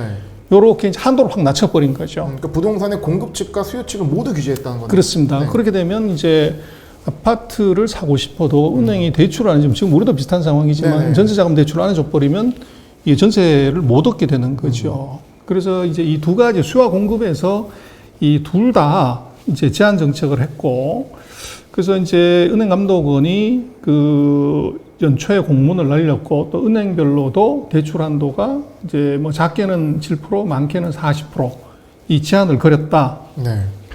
근데 여기에 이제 헝다는 왜 이게 그 바람 부는 방향으로 안 눕고 바람 부는 반대 방향으로 일어섰는가? 네. 그건 이제 중국의 그 부동산 경기하고 중국 정부 정책의 역사를 한번 볼 필요가 있어요. 그래서 2008년 글로벌 금융위기 후에 중국은 3번의 부동산 경기 호황이 있었어요. 네. 근데 요때마다 이 지금 차트에서 보시는 파란 색깔이 대출 증가율입니다. 그래서 경기가 나쁘기 때문에 은행이 대출을 왕창 늘렸고 거기에 같이 맞물려서 아무래도 이제 부동산 관련되는 산업이 뭐 GDP의 거의 한 40%가 넘어가기 때문에 어느 정부든 간에 경기가 나쁘면 부동산을 건드리고 싶은 유혹이 굉장히 크고 네. 부동산을 건드리게 되면 이게 좋아지면 맨 먼저 시멘트, 철강 이 산업이 확 좋아지고 네. 그 다음번에 집을 짓게 되면 이제 가전제품, 네. 전자제품 이게 수요가 늘게 되고 집 사고 나면 이제 차를 또 사는 거죠. 네. 그래서 자동차까지 그래서 시멘트, 철강, 화학 거기서 이제 가전, 가구, 심지어는 이제 자동차까지가 한꺼번에 이제 이게 수요가 늘어나기 때문에 경기 불황에 이제 부동산 규제를 풀거나 또 약간 부추기는 역할을 했습니다. 그래서 그게 2008년에도 아파트 선급금 인하 비율을 이제 선급금 비율을 낮추고 2012년에는 이제 대출 규제를 완화했고 2015년에도 부동산 재고 축소 공급적 계획이라는 것 안에서 이제 대출 제도를 개선하면서 부동산 재고를 이제 없애는 노력을 하는 경기 부양책을 썼죠. 네. 근데 이제 재미난 것은 2014년에 부동산 경기 불황에 헝다 부동산의 시자인 회장이 아주 특별한 전략을 썼어요. 그래서 네. 모든 기업들이 불황이 되면 이제 뭐 감량 경영하고 축소 경영을 해야 되는데 이때 2014년에 헝다는 대대적으로 이제 싼값에 부동산을 왕창 사고 네. 투자를 왕창 늘려가지고 2015년, 16년으로 호황에 완전히 올라선 거죠. 그래서 완전 떼돈을 벌었고 2017년에 이 여세를 몰아서 헝다의 이제 시자인 회장이 중국 부고 순위 1위에 등극까지 했었어요. 아, 이때의 공격적 전략이 먹혀서 지금의 헝다그룹이 됐다는 거죠. 그렇죠. 그래서 이제 2016년에 정부가 이제 부동산은 이건 투기하는 것이 아니라 그냥 사는 거다. 투기하지 말라는 정책을 냈음에도 불구하고 네. 이제 2020년에 코로나19 때문에 이제 이 부동산 경기가 안 좋고 이런 시점에 이제 정부가 2020년 8월 달에 레드라인을 설정을 하고 2020년에 대출 한도까지 규정하는 여기에 이 헝다는 이제 그때 성공 경험을 생각을 해서 대대적으로 투자를 한 거죠. 부동산을 사들이고 부동산이라는 것은 토지죠. 네. 그래서 토지를 이걸 사서 빨리 집을 짓고 그것을 빨리 보장을 해버리면 돈을 많이 버는 이런 구조가 나온 거죠. 그래서 헝다는 이제 2015년에 그런 이제 성공 경험을 생각을 해가지고 이번 2020년에도 같은 방법을 썼어요. 네. 그래서 보시면 이제 2014년, 15년에 보면 이제 이 헝다의 자산 증가율이 자산 증가가 파란 색깔인데 네. 그 토지를 왕창 산 거죠. 그러다 보니까 이제 2017년, 18년에 순이익 증가가 대폭적으로 늘어납니다. 그래서 이런 이제 경험이 있었고, 그래서 이제 결국은 이제 이 부동산 업계의 비즈니스 모델은 이 토지를 빨리 싼 값에 많이 확보하고 이것을 빨리 이제 건물을 짓고 재빠르게 분양해서 현금을 빨리 돌리는 것이 이게 이제 고수익성의 네. 뭐 핵심이라고 할 수 있는데 대발이익을 최대한 맥시멈. 그렇습니다. 하는, 그래서 2015, 16, 17에 이런 전략을 썼지만 지금 이제 2019, 20년, 21년에 정부가 규제가 들어와 버린 거죠. 네. 그래서 헝다의 이 자산 증가율, 순이익 증가율이 현격히 훅 떨어집니다. 그리고 이제 치명적인 것은 그 적어도 이 현금 단기 부채 비율을 100% 이상 유지해라. 네. 지금 보시는 빨간색 선인데 이걸 지금 2018, 19, 20년, 21년에 헝다는 지킨 적이 없어요. 특히나 이제 2020년 6월 달, 2020년 12월 달에는 역대 최저 현금을 가져갔어요. 52%. 네. 그래서 왕창 질러버렸으니까 현금 자체가 없었던 거죠. 그래서 이제 2021년 6월 30일에는 이제 문제가 생겼으니까 약간 현금 비율을 높았지만 67%. 그래서 여전히 정부의 가이드라인보다는 한참 못 미치는 정도로 현금 부족이 하나 생겼고, 네. 그리고 이제 부채 비율을 이걸 70% 이하로 낮추라고 했는데, 헝다는 보시면 2016, 17, 18 이때에 부채 비율을 거의 95%까지 확 올립니다.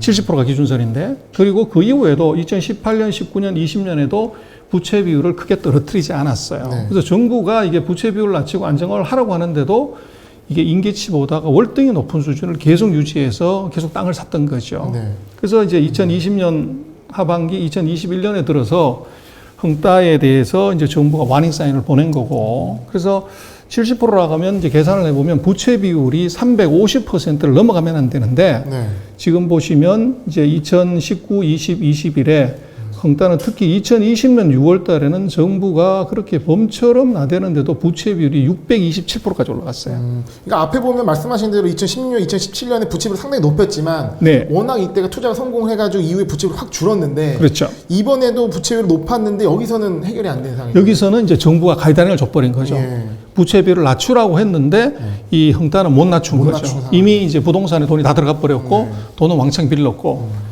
그래서 그런 문제가 생겼고 결국은 이제 이렇게 되면 빨리 땅 사가지고 부채 늘려가지고 사서 건물 짓고 분양해가지고 빨리 돌리는 것. 네. 이제 우리 주식시장에서 회전율하고 같은 거죠. 이걸 높여야만이 수익이 나는데 이 회전율이 2018년, 19년, 20년, 21년에 현격히 뚝 떨어지기 시작합니다. 네. 그러니까 수익성도 같이 이제 악화가 확 돼버리는 거죠. 네. 그래서 이게 결국은 매출 부진이 바로 이제 이 수익성 악화로 그대로 이어지고 수익성 악화가 현금 흐름의 악화로 그대로 이제 가는 이 악순환의 고리 속에 그냥 빠져버린 거죠. 그리고 신용도가 떨어지니까 더 안 팔리고. 그렇습니다. 안 되고.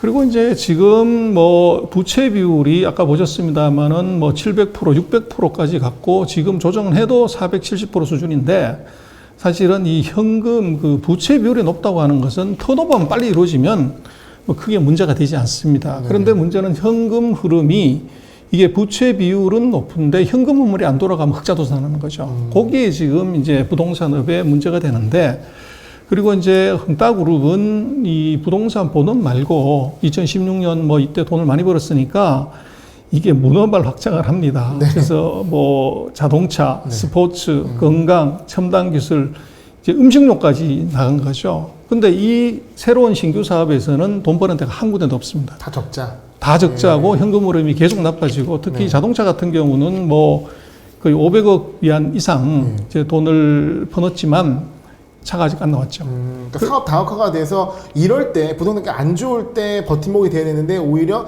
현금을 뽑아먹는 그렇습니다. 그런 상황이었군요. 그런 상황이 됐고 그래서 지금 이제 흥따 같은 경우는 보통의 경우는 정부가 부동산 규제를 하게 되면 보수적인 경영 스타일의 회사들은 성장률 낮추고 부채 비율 낮추고 현금 흐름을 최우선 하는데 이 흥따는 이제 공격적 경영으로 간 거죠. 그래서 다른 기업들이 이제 토지를 안 사고 이러나 토지값이 싸지니까 그걸 대대적으로 이제 입찰에 들어가고 또 있는 돈 없는 돈 다 끌어가지고 이제 이 부동산을 산 거죠. 네.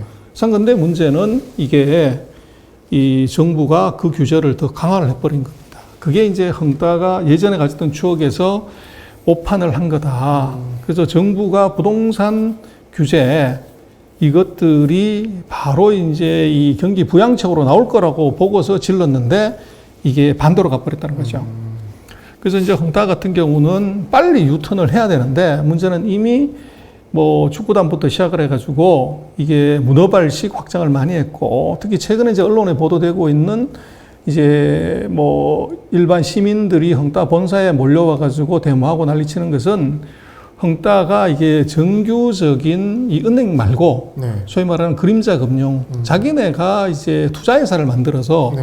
요 투자회사가 이제 사람들한테 돈을 빌려가지고 부동산 상품에 투자하는 이제 이 제품을 만든 거죠, 상품을. 아, 그냥 단순히 이 회사가 은행에 빚을 빌린 것뿐만 아니라 자회사의 어떤 투자회사를 만들어서. 투자회사를 통해서 일반 개인들의 자금을 유치했는데 그렇습니다. 우리 같은 그 사모펀드. 상품이 문제가 된다. 그렇죠. 이제 부동산이 안 팔리게 되니까 거기서 현금 흐름이 안 돌아나오는 거예요. 분양이 안 되니까. 그래서 그 분양을 받은 그러니까 아파트 분양받은 사람의 문제가 아니라 투자한 사람들이 찾아온 거군요. 그렇죠.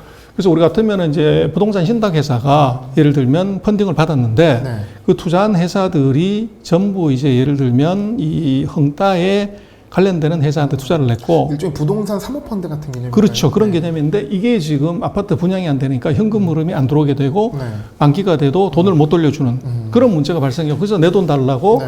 흥따 이제 투자회사로 사람들이 몰려간 게 그게 이제 언론에 막 보도되는 그 사안입니다. 네. 그래서 실제로 이제 뭐 그 외국인들이 홍콩 시장하고 뭐 미국 시장에서 이 리만 브라더스 사태다 제2의 그래서 엄청난 공포를 느끼고서 이제 20일 날 월요일 날 보면 이제 투매가 막 일어나죠. 네. 근데 이게 조금 이제 이 웃기는 것이 그 전 세계에서 신용평가 회사들 3대 회사가 있죠. 네. 그 무디스, S&P, 피치. 네. 이 세 개 회사가 신용평가 등급을 내리면 예를 들어서 투기 등급이나 위험 등급으로 내리면 바로 국제금융시장에서는 거래가 안 되죠. 네. 또 그건 뭐 국가에 대해서도 그렇게 평가하거나 기업의 평가 둘 다 마찬가지인데 근데 이거는 이 회사들이 다 미국하고 이제 유럽, 영국의 이 신용평가 회사고 네. 세계 금융시장을 미국과 유럽이 지고 있기 때문에 얘들이 내리는 이 평가 등급은 바로 이건 사형선고하고 같은 거예요. 네네. 근데 재밌는 것은 흥따그룹의 이 신용평가 등급을 보면 이제 차트를 보시면 오른쪽에 그 무디 S&P 피치의 등급이 있는데 거기서 빨간색으로 되어 있는 무디로 보면 BAA3하고 S&P로 보면 BBB-, 피치 BBB-, 요 밑으로 가는 것은 이미 정크라는 겁니다. 네. 쓰레기라는 거죠. 그러니까 투자 가능 등급, 투자 위험 등급 그렇죠. 나누는 기준선 레드라인으로 그렇게 되는데 갑니다. 네.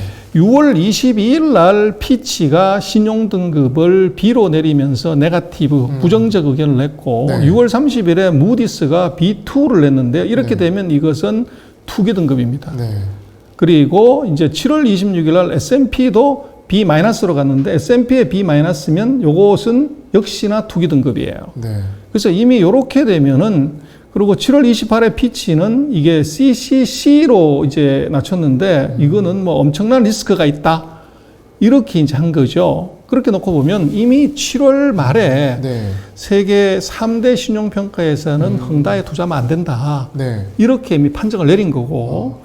그리고 그 사이에 이제 8월 19일 날 보면 인민은행이 이제 은행감독원과 같이 헝다를 이제 위해탄 공개 소환을 합니다. 문제가 있다고 이미 본 거죠.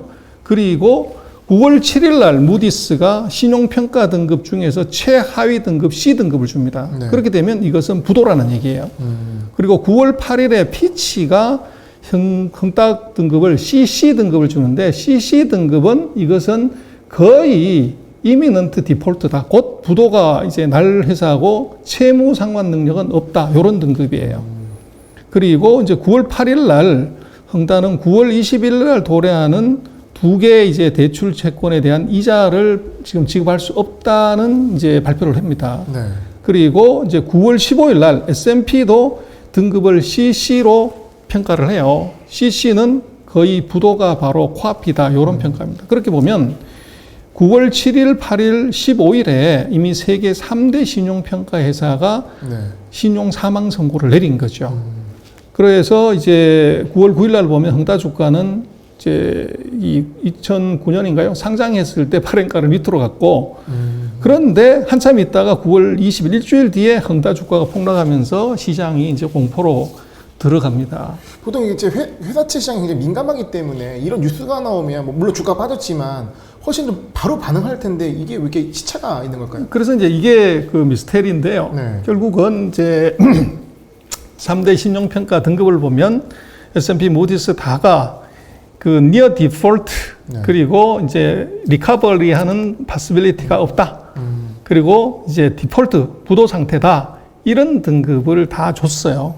줬는데 결국은 이제 투자가들의 입장에서는 이 헝다라는 회사가 이게 중국에서 이사미하는 회사고 그래서 이 회사를 이제 구제해 주지 않겠냐 하는 일말의 기대감이 있었던 것 같아요. 네. 그러나 이제 이것이 이 현금 흐름을 놓고 보면 이게 현격하게 나빠져서 이것이 단기에 돌아오는 부채를 갚을 수 있는 수준이 아니다. 이런 이제 캐시플로 문제가 하나 있었고 그리고 이제 문제는 이제 헝다 같은 경우는 이게 중국 본토에 상장, 아리바바나 탄센트처럼 본토에 상장된 게 아니고 전부 이 홍콩에 상장이 돼 있어요. 그리고 홍콩에 상장되어 있는 회사들은 중국 본토 투자가들은 아주 극히 소수고 대부분이 이게 해외 투자가, 홍콩 시장 같은 경우는 51%가 외국인 투자가예요. 네. 그러다 보니까 이제 외국인들 입장에서는 사실은 이게 뭐 잘 들여다보기도 해야 되겠지만 이게 지금 신용 등급이 투기 등급으로 또는 디폴트 직전으로 왔다 그러면 정상적인 기관 투자가들은 그거 갖고 있으면 안 되죠. 그래서 이건 다 털어야 되는 문제가 생겼으니까 네. 아마 이것이 이제 기관들의 어떻게 보면 일치단결하는 어쩔 수 없이 털어야 되는 손절을 해야 되는 그게 이제 어떻게 보면 그 주가 폭락으로 이어졌고 그게 시장에는 패닉으로 온 것 같아요. 그래서 뭐 이게 제1리먼 사태다, 중국은 투자하면 안 된다 이러는 많은 이유들은 지난번에 아리바바나 뭐 징동이나 이런 플랫폼 기업도 마찬가지고 이번에 이 헝다 문제도 중국 본토는 그렇게 이것이 공포스럽게 바라보지 않아요.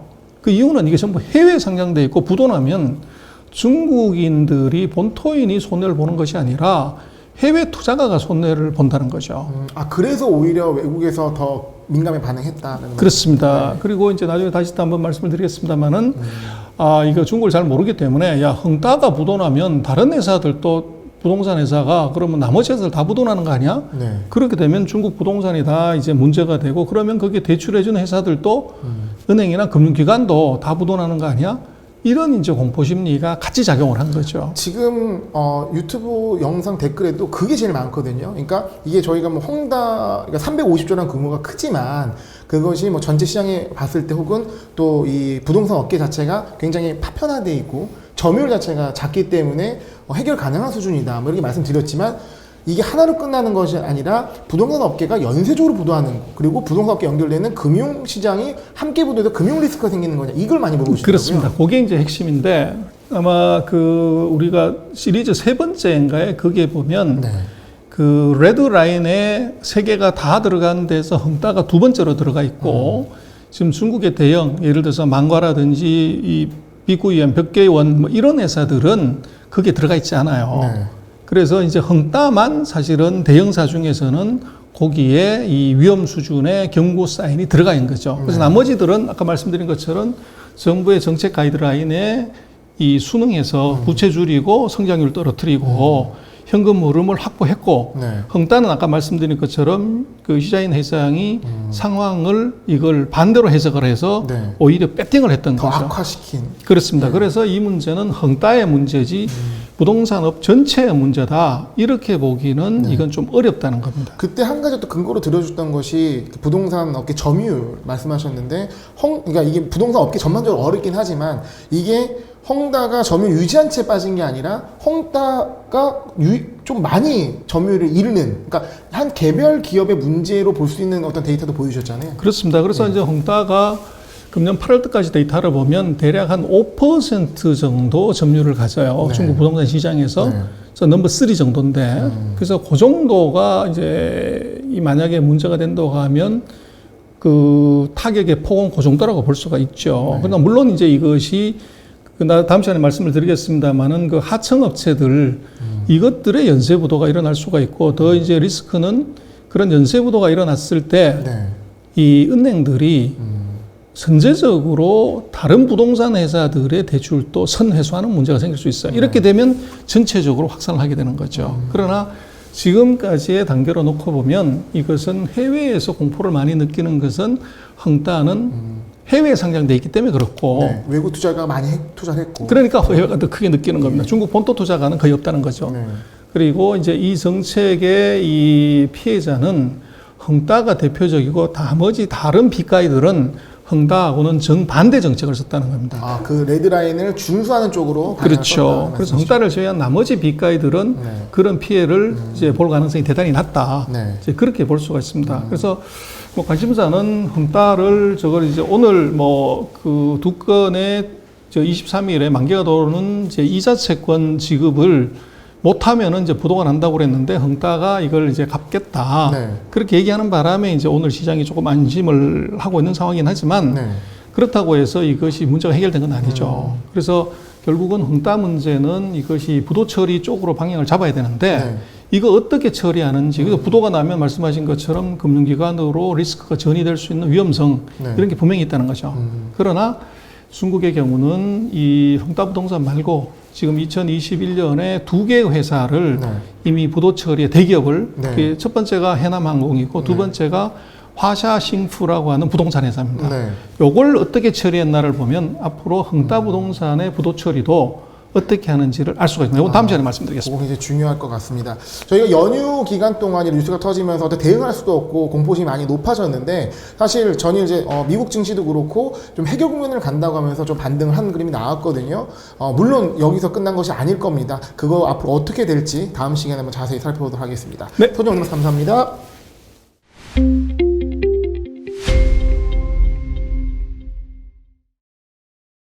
지난 시간에 이 헝다 왜 이렇게 민감하게 시장이 반응하는지에 대해서 살펴봤고요. 오늘은 다섯 번째 시간으로 과연 헝다 어떻게 처리될 것인지 정말 궁금하실 것 같습니다. 이 부분에 대해서 소장님과 깊게 한번 들어가 보도록 하겠습니다. 그렇습니다. 뭐 헝다 부동산의 처리는 지금 뭐 중국뿐만 아니라 전 세계 관심사죠. 네. 그래서 어떻게 처리하냐에 따라서 이게 뭐 금융시장에 대한 충격도 굉장히 커질 건데 그게 답은 해남항공이 답이다 이렇게 얘기를 드릴 수 있을 것 같습니다. 그래서 이제 헝다를 뭐 지난 시간에 우리가 봤습니다만은 전 세계적인 권위를 가진 그 3대 신용평가회사가 이미 사형 선고를 내렸는데, 네. 사망 선고를 내렸는데, 왜 이거를 부도를 안 내냐, 중국 정부는. 네. 이제 그게 좀 이제 의문인데요. 그게 그러니까 회사채는 부도 났다고 평가를 하는 거죠, 지금? 그렇죠. 예. 그래서 회사장 부도 났다는 게 회사가 부도 났다는 거죠. 근데 문제는 보시면 이 차트에 답이 있는데 보시면 현금 흐름은 이게 뭐 242%에서 매출 대비해서 73%로 현격히 떨어졌고, 네. 문제는 이 빨간 선입니다. 빨간 선은 뭐냐면 헝다는 이제 건설회사니까 하청회사가 있잖아요. 네. 그 건자재, 뭐 시멘트 이런 걸 납품받고서 아직 돈을 안 내준 돈. 아. 이게 9,511억 원이 있어요. 1억 위안이요. 네. 거의 1조 가까운 이제 돈, 그 180조 가까운 돈이 하청업체 납품 대금이라는 거예요. 그럼 연쇄 부도의 가능성도 있는 거예요? 그렇습니다. 요게 지금 문제인데, 네. 그래서 왜 정부가 즉시 부도를 못 냈냐 그러면, 이제 뭐 언론에서는 대출금이 뭐 어쩌고저쩌고 이렇게 얘기하지만, 이 부채가 1조 9,600억인데, 이 중에서 차입금, 은행 장단기 차입금은 6,338억 밖에 안 돼요. 네. 근데 그거에 한 1.5배가 되는 게 미지급금이 9,511억 위안이 있습니다. 그래서 실제적으로 은행이 대손 처리하거나 뭐 이러는 것들은 차입금 6,308억 원 요것만 정리하면 되는데, 네. 그럼 이제 끝나지만 그게 문제가 아니고, 네. 지금 이게 하청업체 대금은 이건 은행이 뭐 처리하는 게 아니고 헝다가 줘야 되는 돈이죠. 네. 그래서 이 금액이 이게 지금 그 171조 원이 됩니다. 그래서 이 문제가 이게 정부가 함부로 헝다를 부도내거나 쉽게 처리할 수 없는 이제 이유는 바로 여기에 있다. 이렇게 봐야 됩니다. 그러니까 은행은 어느 정도 이걸 감당하더라도 이 그 하청 기업들은 그냥 바로 망해버릴 수가 있기 때문에 이런 부분들을 감안한다는 말씀이시죠? 그렇습니다. 그래서 지금 헝다를 보면은 지금 그 8월 달까지 매출액을 보면요. 네. 전체 이 부동산 회사의 매출액 중에서 2021년에 한 4,300억 위안 정도를 해가지고 점유율로 보면 4.9%, 그리고 랭킹으로 보면 3위 정도 합니다. 네. 그리고 이제 금년도에 보시면 그 대부분의 이제 회사들이 매출액이 작년보다가 늘었어요. 근데 이제 1, 2, 3등 하는 회사들의 경우들은 이 증가폭이 떨어집니다. 네. 그래서 1등 하는 이제 벽개원이나 2등 하는 망과 같은 경우는 정부 정책에 따른 이제 디레버리징을 했고, 헝다 같은 경우는 이게 이 스스로 내부적인 캐시플로우 문제 때문에 이게 판매가 안 된 거죠. 네. 그래서 이 탑15 중에서 유일하게 마이너스 성장을 했어요.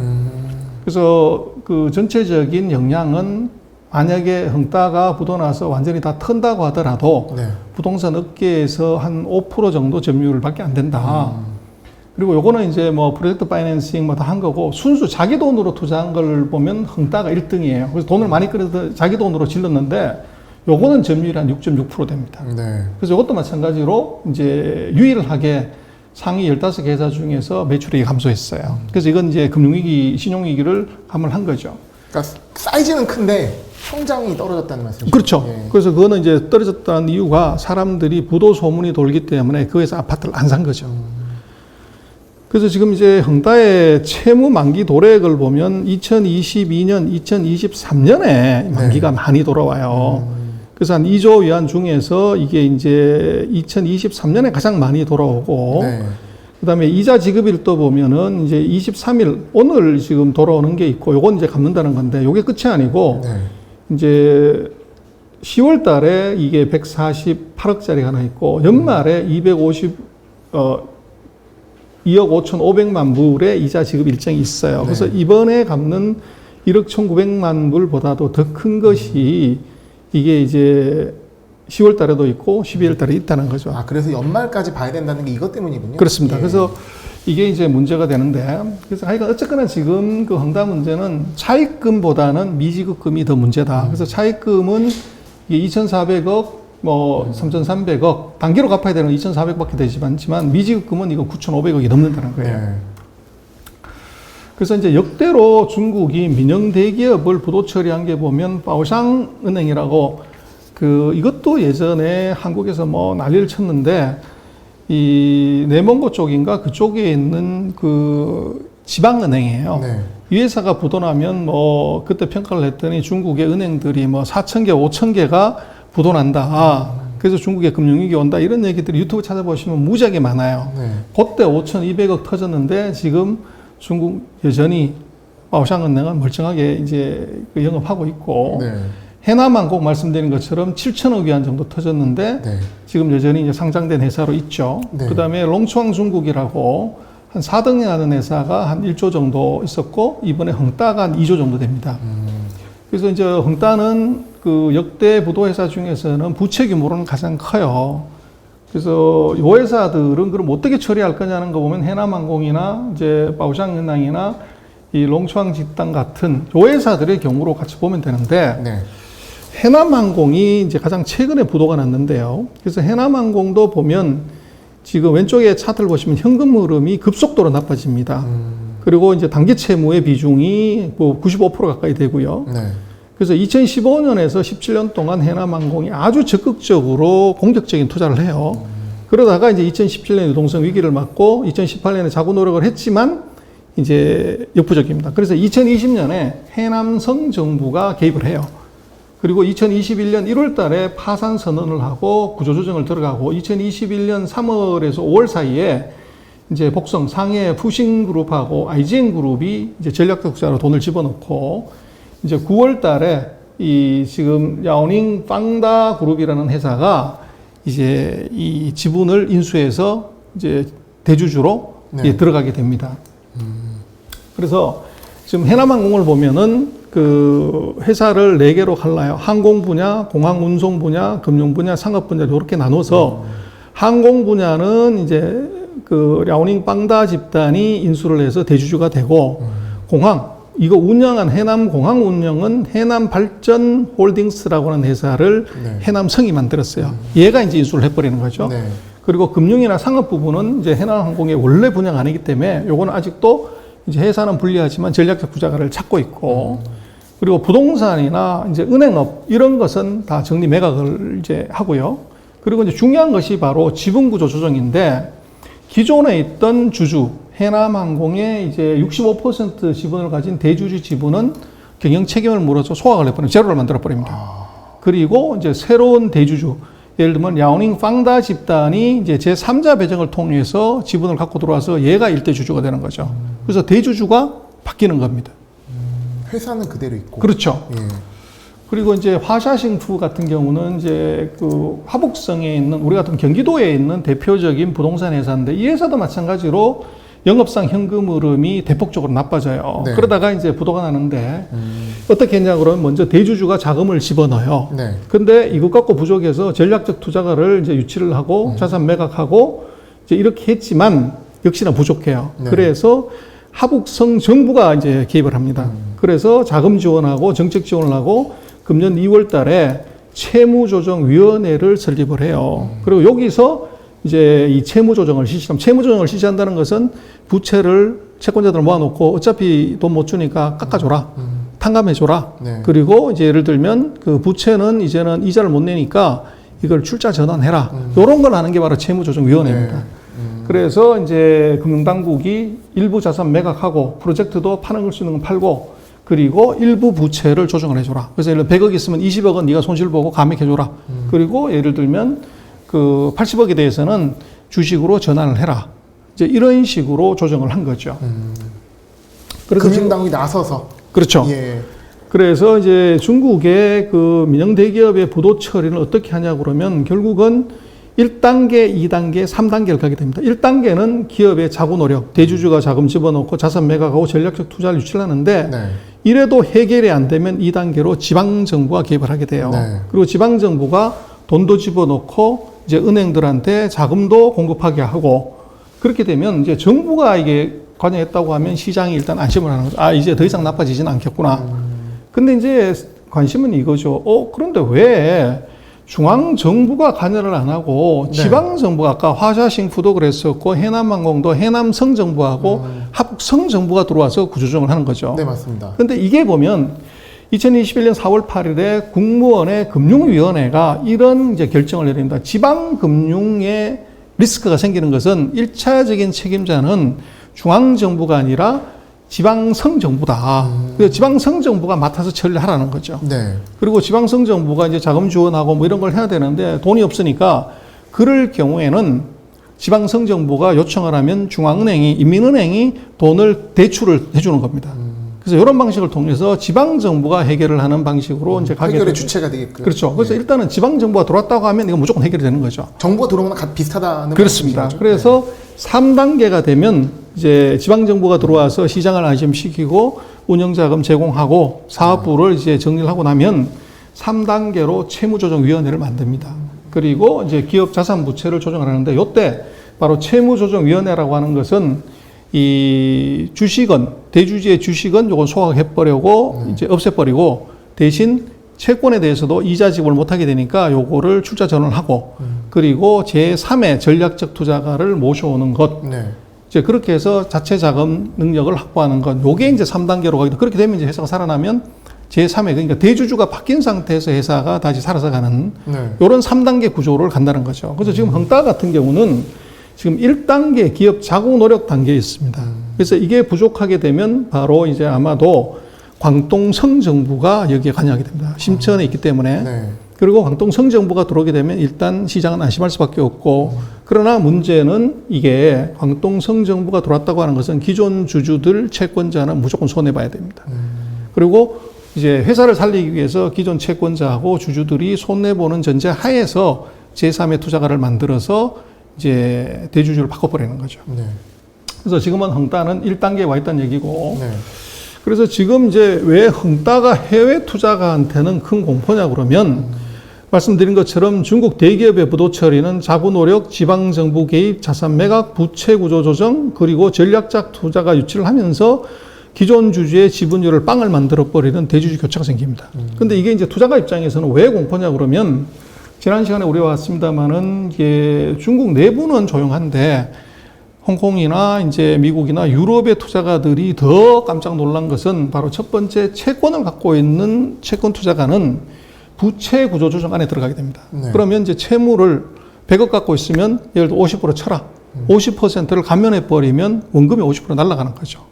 그리고 50%에 대해서도 어차피 회사가 이자를 못 주게 되면 출자 전환을 해라. 그렇게 되면 이제 낮은 가격에 이제 감면으로도 손실을 보고 출자 전환할 때도 이제 가격이 똥값에 예를 들면 이거를 출자 전환을 해야 되는 거죠. 그래서 그런 위험이 있고 그다음에 기존에 주식을 갖고 있는 주주들의 경우는 기존 주주의 지분은 소각을 해버려요. 그래서 빵이 되는 거죠. 그럼 지금 이 해당 종목을 갖고 있는 주주의 경우에는 근데 대주주요.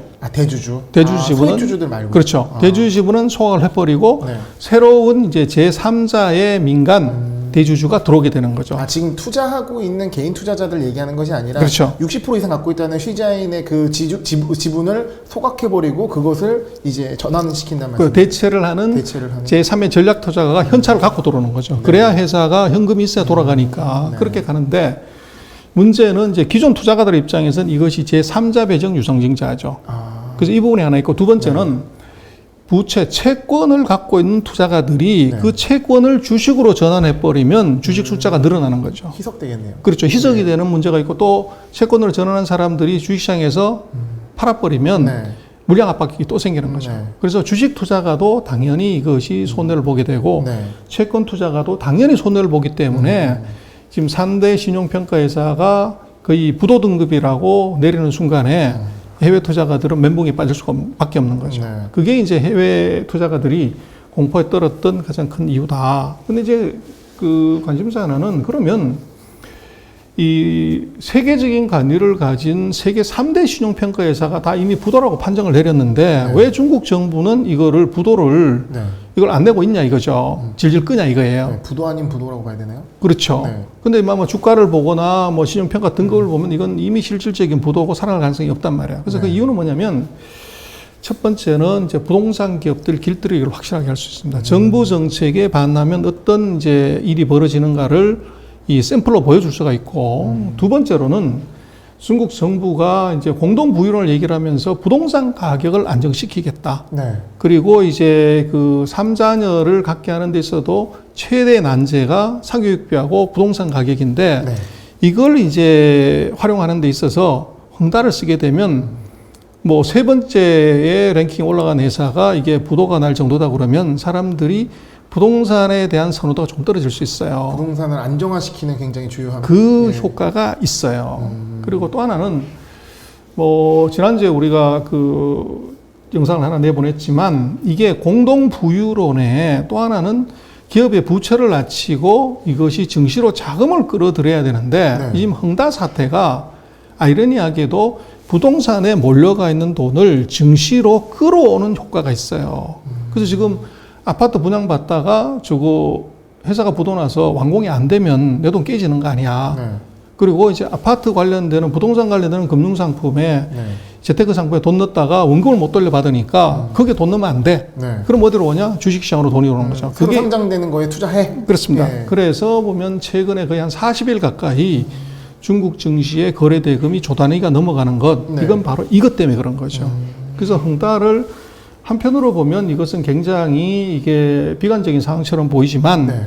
중국 정부가 부도를 안 내고 있음으로써 이것이 증시에는 아이러니하게도, 왜냐하면 해외에서 터지는 것이 중국 본토는 아니라는 거죠. 네. 손실은 해외 투자가 보고 중국 본토 안에서는 오히려 자금이 유입되는 효과를 이걸 노릴 수가 있는 거죠. 그러니까 증시에 대한 영향은 상당히 제한적이고 물론 미지급금으로 인해서 연쇄 부도는 그것 때문에 방치는 안 하지만 그럼 조만간에 광동성이 개입하는 그림을 좀 그려볼 수가 있겠네요. 당연히 이제 광동성이 들어올 것 같아요. 네. 그리고 이제 다시 한번 말씀을 드리지만 이 정부가 이렇게 이제 세계적인 신용평가회사가 부도 처리를 하라고 하는데도 두는 이유는 첫 번째는 이 미지급금이 너무 많다. 하청업체들이 연쇄적으로 부도 날 수 있는 위험이 있고 네. 이게 이제 부도가 나면 은행들이 선제적으로 대출을 해소해 가지고 네. 이걸 부동산 업계 전체적으로 이제 부도의 함정으로 몰아넣을 가능성이 있어요. 세계의 레드라인을 건드리지 않은 회사들도 위험해질 수 있는. 그렇죠. 예. 서로 자금을 이제 빨리 해소를 하기 때문에 그 리스크가 있기 때문에 흥다를 빨리 처리를 안 하는 게 있고 네. 그리고 이제 중국이 내수 경기가 지금 좋지 않단 말이에요. 네. 그래서 내수 경기가 좋지 않은 상태에서 회사를 부도냈을 때 이것이 파급 효과도 있고 소비에도 영향을 미치는 거죠. 그래서 부동산이라는 게 이것이 아까 말씀드렸지만 시멘트, 철강부터 시작해서 화학부터 시작해서 가전제품, 가구, 자동차까지 영향을 미치기 때문에 이 흥다 처리를 이제 공식대로 그대로 FM대로 해버렸을 경우에 중국이 지금 부양하려고 하는 내수 경기 부양에 치명적인 독이 될 수 있어요. 그래서 흥다 문제는 아주 시간을 두고서 소프트 랜딩을 시킨다. 그리고 이것은 부도를 내서 처리하기보다는 네. 흥다의 주인만 바꾸는, 네. 예를 들면 세 장의 주인만 바꾸는 전략으로 정부가 가려고 하는 거죠. 근데 그 사이에 이제 시장은 계속적으로 뭐 이자를 못 갚는다든지 또 이제 이 원금을 상환 못 한다든지 네. 이런 것에 대한 충격을 계속적으로 이제 받을 수밖에 없죠. 그러나 중국 정부는 이 흥다의 부도 처리를 안 하고 지연하는 것은 뒤에 아까 말씀드린 그런 네다섯 가지의 네. 꿍꿍이 속이 있고 이것이 지금 중국 증시에 있어서는 네거티브하지 않다는 겁니다. 그럼 한 가지 여쭤보겠습니다. 이게 어떻게 보면 시기의 문제 같은데 이거를 일부러 지연하는 것도 있지만 그게 방치할 수는 없는 상황이지 않습니까? 그러면 가장 중요한 2단계인 광둥성의 개입의 시점을 어느 정도로 예상하고 계시나요? 그래서 일단은 제가 볼 때는 먼저 네. 이 광동성의 입장에서는 전략적 투자가를 누구를 할 것인가가 이게 중요를 해요. 사전 조율을 먼저. 그렇죠. 그걸 해야 되는 거죠. 예. 그런데 지금 이 2020년 뭐 이때는 1등을 했던 회사고 지금도 위기에 있지만 3등을 하는 회사인데 이 회사를 인수를 해버리면 중국에서 확실한 1등을 하는 회사가 되죠. 예를 들면 우리 대우건설 보도 났을 때 그걸 이제 빅가이가 인수를 해버리면 확실한 1등이 되기 때문에 이것이 문제는 이제 이 회사들이 다 이제 심천에 있는 거죠. 네. 그래서 이걸 심천에 있는 회사한테 줄 것인지 아니면 재무가 건전한 다른 성에 있는 회사가 올 수도 있어요. 그래서 그 회사를 누구를 주냐에 따라서 이제 광동성의 입장에서는 그 전국에서 3등 하는 회사가 다른 성으로 가버리면 이것은 세수를 그만큼 놓치게 되잖아요. 네. 그래서 그런 문제들도 있기 때문에 첫 번째 제가 볼 때는 아직 이 회사를 대체하려고 하는 회사를 고르고 자금을 얼마를 넣어야 될지를 실사를 해야 되는 거죠. 네. 그 문제가 이제 하나 있고 두 번째는 아마도 이제 흥다가 그 1억 평 이상의 이제 토지를 그 사이에 사놓은 게 있단 말이에요. 네. 그래서 이게 실제로는 돈이죠. 그리고 이제 지금 전국에 뭐 150개 이상의 사이트에서 지금 건설 공사를 하고 있고 네. 이 갖고 있는 그 부동산 플러스 현재 진행하고 있는 공사의 시가를 쳐도 이건 2조가 넘는다는 거예요. 네. 그럼 얘들이 지금 갖고 있는 부채 1조 9,500은 충분히 갚을 수가 있는데 문제는 이게 팔리냐는 문제는 별개예요. 네. 그래서 이제 헝다 입장에서는 우리를 살려주기만 하면 우리가 이거 팔아서 충분히 부채를 갚을 수 있다고 이제 세게 로비를 하겠죠. 그래서 이제 그 와중에서 정부는 계속적으로 이제 저울질을 하되 제가 네. 볼 때는 뭐 지난번에 말씀드렸지만 중국은 기업이라는 것이 그 개하고 같아 크랩하고 같아서 네. 한번 뜨거운 물에 들어갔다 나오면 다시 빨개졌다가 파래질 수 없습니다. 사실 그 헝다 아파트가 굉장히 인기가 많았다고 들었거든요. 그럼요. 최고의 아파트를 했는데 지금은 조도 안 사는 그렇죠. 있는데 그렇게 말씀하신 대로 개가 쪄진 상황이니까 좀 이미지 회복이 어렵지 않을까 생각됩니다. 그렇습니다. 그래서 제가 볼 때는 뭐 중국으로서는 이것을 헝다를 이제 주인을 바꾸는 그 전략으로 가려고 하는데 거기서는 이 소프트 랜딩을 시켜야 되고 네. 그리고 내주 경기에 크게 충격 주지 않고 이 건설업의 생태계에 이 큰 충격을 안 주고서 가려고 하면 약간의 시간하고 네. 또 확실한 선수가 누가 봐도 저 회사는 헝다를 인수하게 되면 정상화시킬 수 있어 하는 신뢰성 있는 회사를 이제 끌어들여야 되는 거죠. 그러니까 전에 이제 헝다 그룹 파산 관련해서 저희가 이제 시리즈를 진행할 때 초반에 얘기해 주셨던 부분 중에서 어떻게 보면 이것이 좀 비교적 완만히 해결될 것 같다는 근거로 드렸던 부분이 이 빅가이들이 부동산 디벨로퍼 빅가이들이 주로 신천, 광둥성에 많이 있기 때문에 여기가 문제되더라도 다른 군침을 이 빅가이들이 많고 굉장히 상당히 연착륙까지 높다고 보셨잖아요. 그렇습니다. 그런 부분이 어쨌든 저희가 봐야 될 부분이 있지 그렇습니다. 않을까 충분히 그렇게 예. 갈 가능성이 있고 그래서 뭐 중국의 제2리먼 사태가 올 거냐 말 거냐는 문제는 네. 그 금융시장을 봐야 돼요. 그래서 뭐 서방 언론이 뭐라고 이제 막 쓰고 갈기는 것을 그대로 그냥 따라서 볼 일은 아니고 네. 또 중국의 무슨 이게 뭐 300 몇 조 되는 회사가 이제 문제가 되면 이건 뭐 큰일이다. 그걸로 그렇게 낮게 평가하냐 이렇게 얘기하죠. 아까 말씀드렸지만 네네.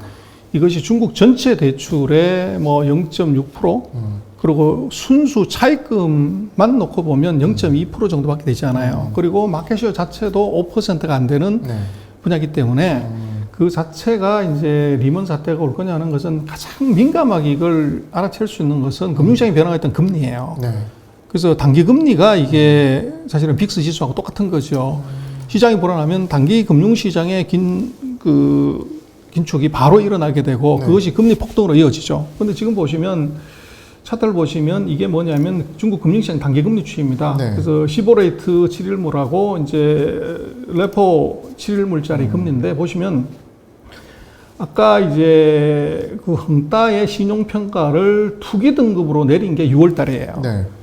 그리고 이제 사망 선고를 내린 것이 9월 달인데 지금 이 금리 추이를 보면 2%에서 단기 금리가 금융시장은 2.5%에서 별로 움직이는 게 없어요. 별 변화가 없네요. 그렇습니다. 네. 9월 달에서도 보면 이 난리를 쳤고 뭐 난리라고 하지만 금리가 폭등하거나 폭락하는 경우가 없어요. 그 네. 얘기는 뭐냐면 지금 서방 세계에서는 제2의 리먼이니 뭐 이제 공포지수가 어떠니 그러지만 중국 내부 시장은 이것은 이 헝다에 대한 금융시장의 충격이 그리 크지 않다고 보는 거죠. 그래서 제가 볼 때는 제2의 리먼이 올 거냐 하는 것은 금융시장을 보면 된다. 그래서 이 단기 금리가 급등하거나 급락하는 것이 이게 시장의 카네리아세다. 그리고 앞으로 이제 봐야 되는 것은 첫 번째는 이제 광동 성정부의 액션이 어떻게 들어오는지 봐야 되고 네.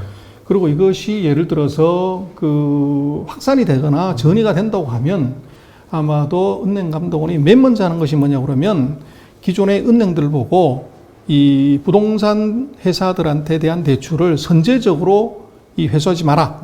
이런 조치를 이제 내린다고 그러면 이것은 이미 감염이 되고 있다는 거죠. 근데 그런 조치를 내리지 않는다고 하면은 이것은 아마도 소프트 랜딩을 할 가능성 그게 이제 대단히 높다. 네. 그렇게 봐야 될 것 같아요.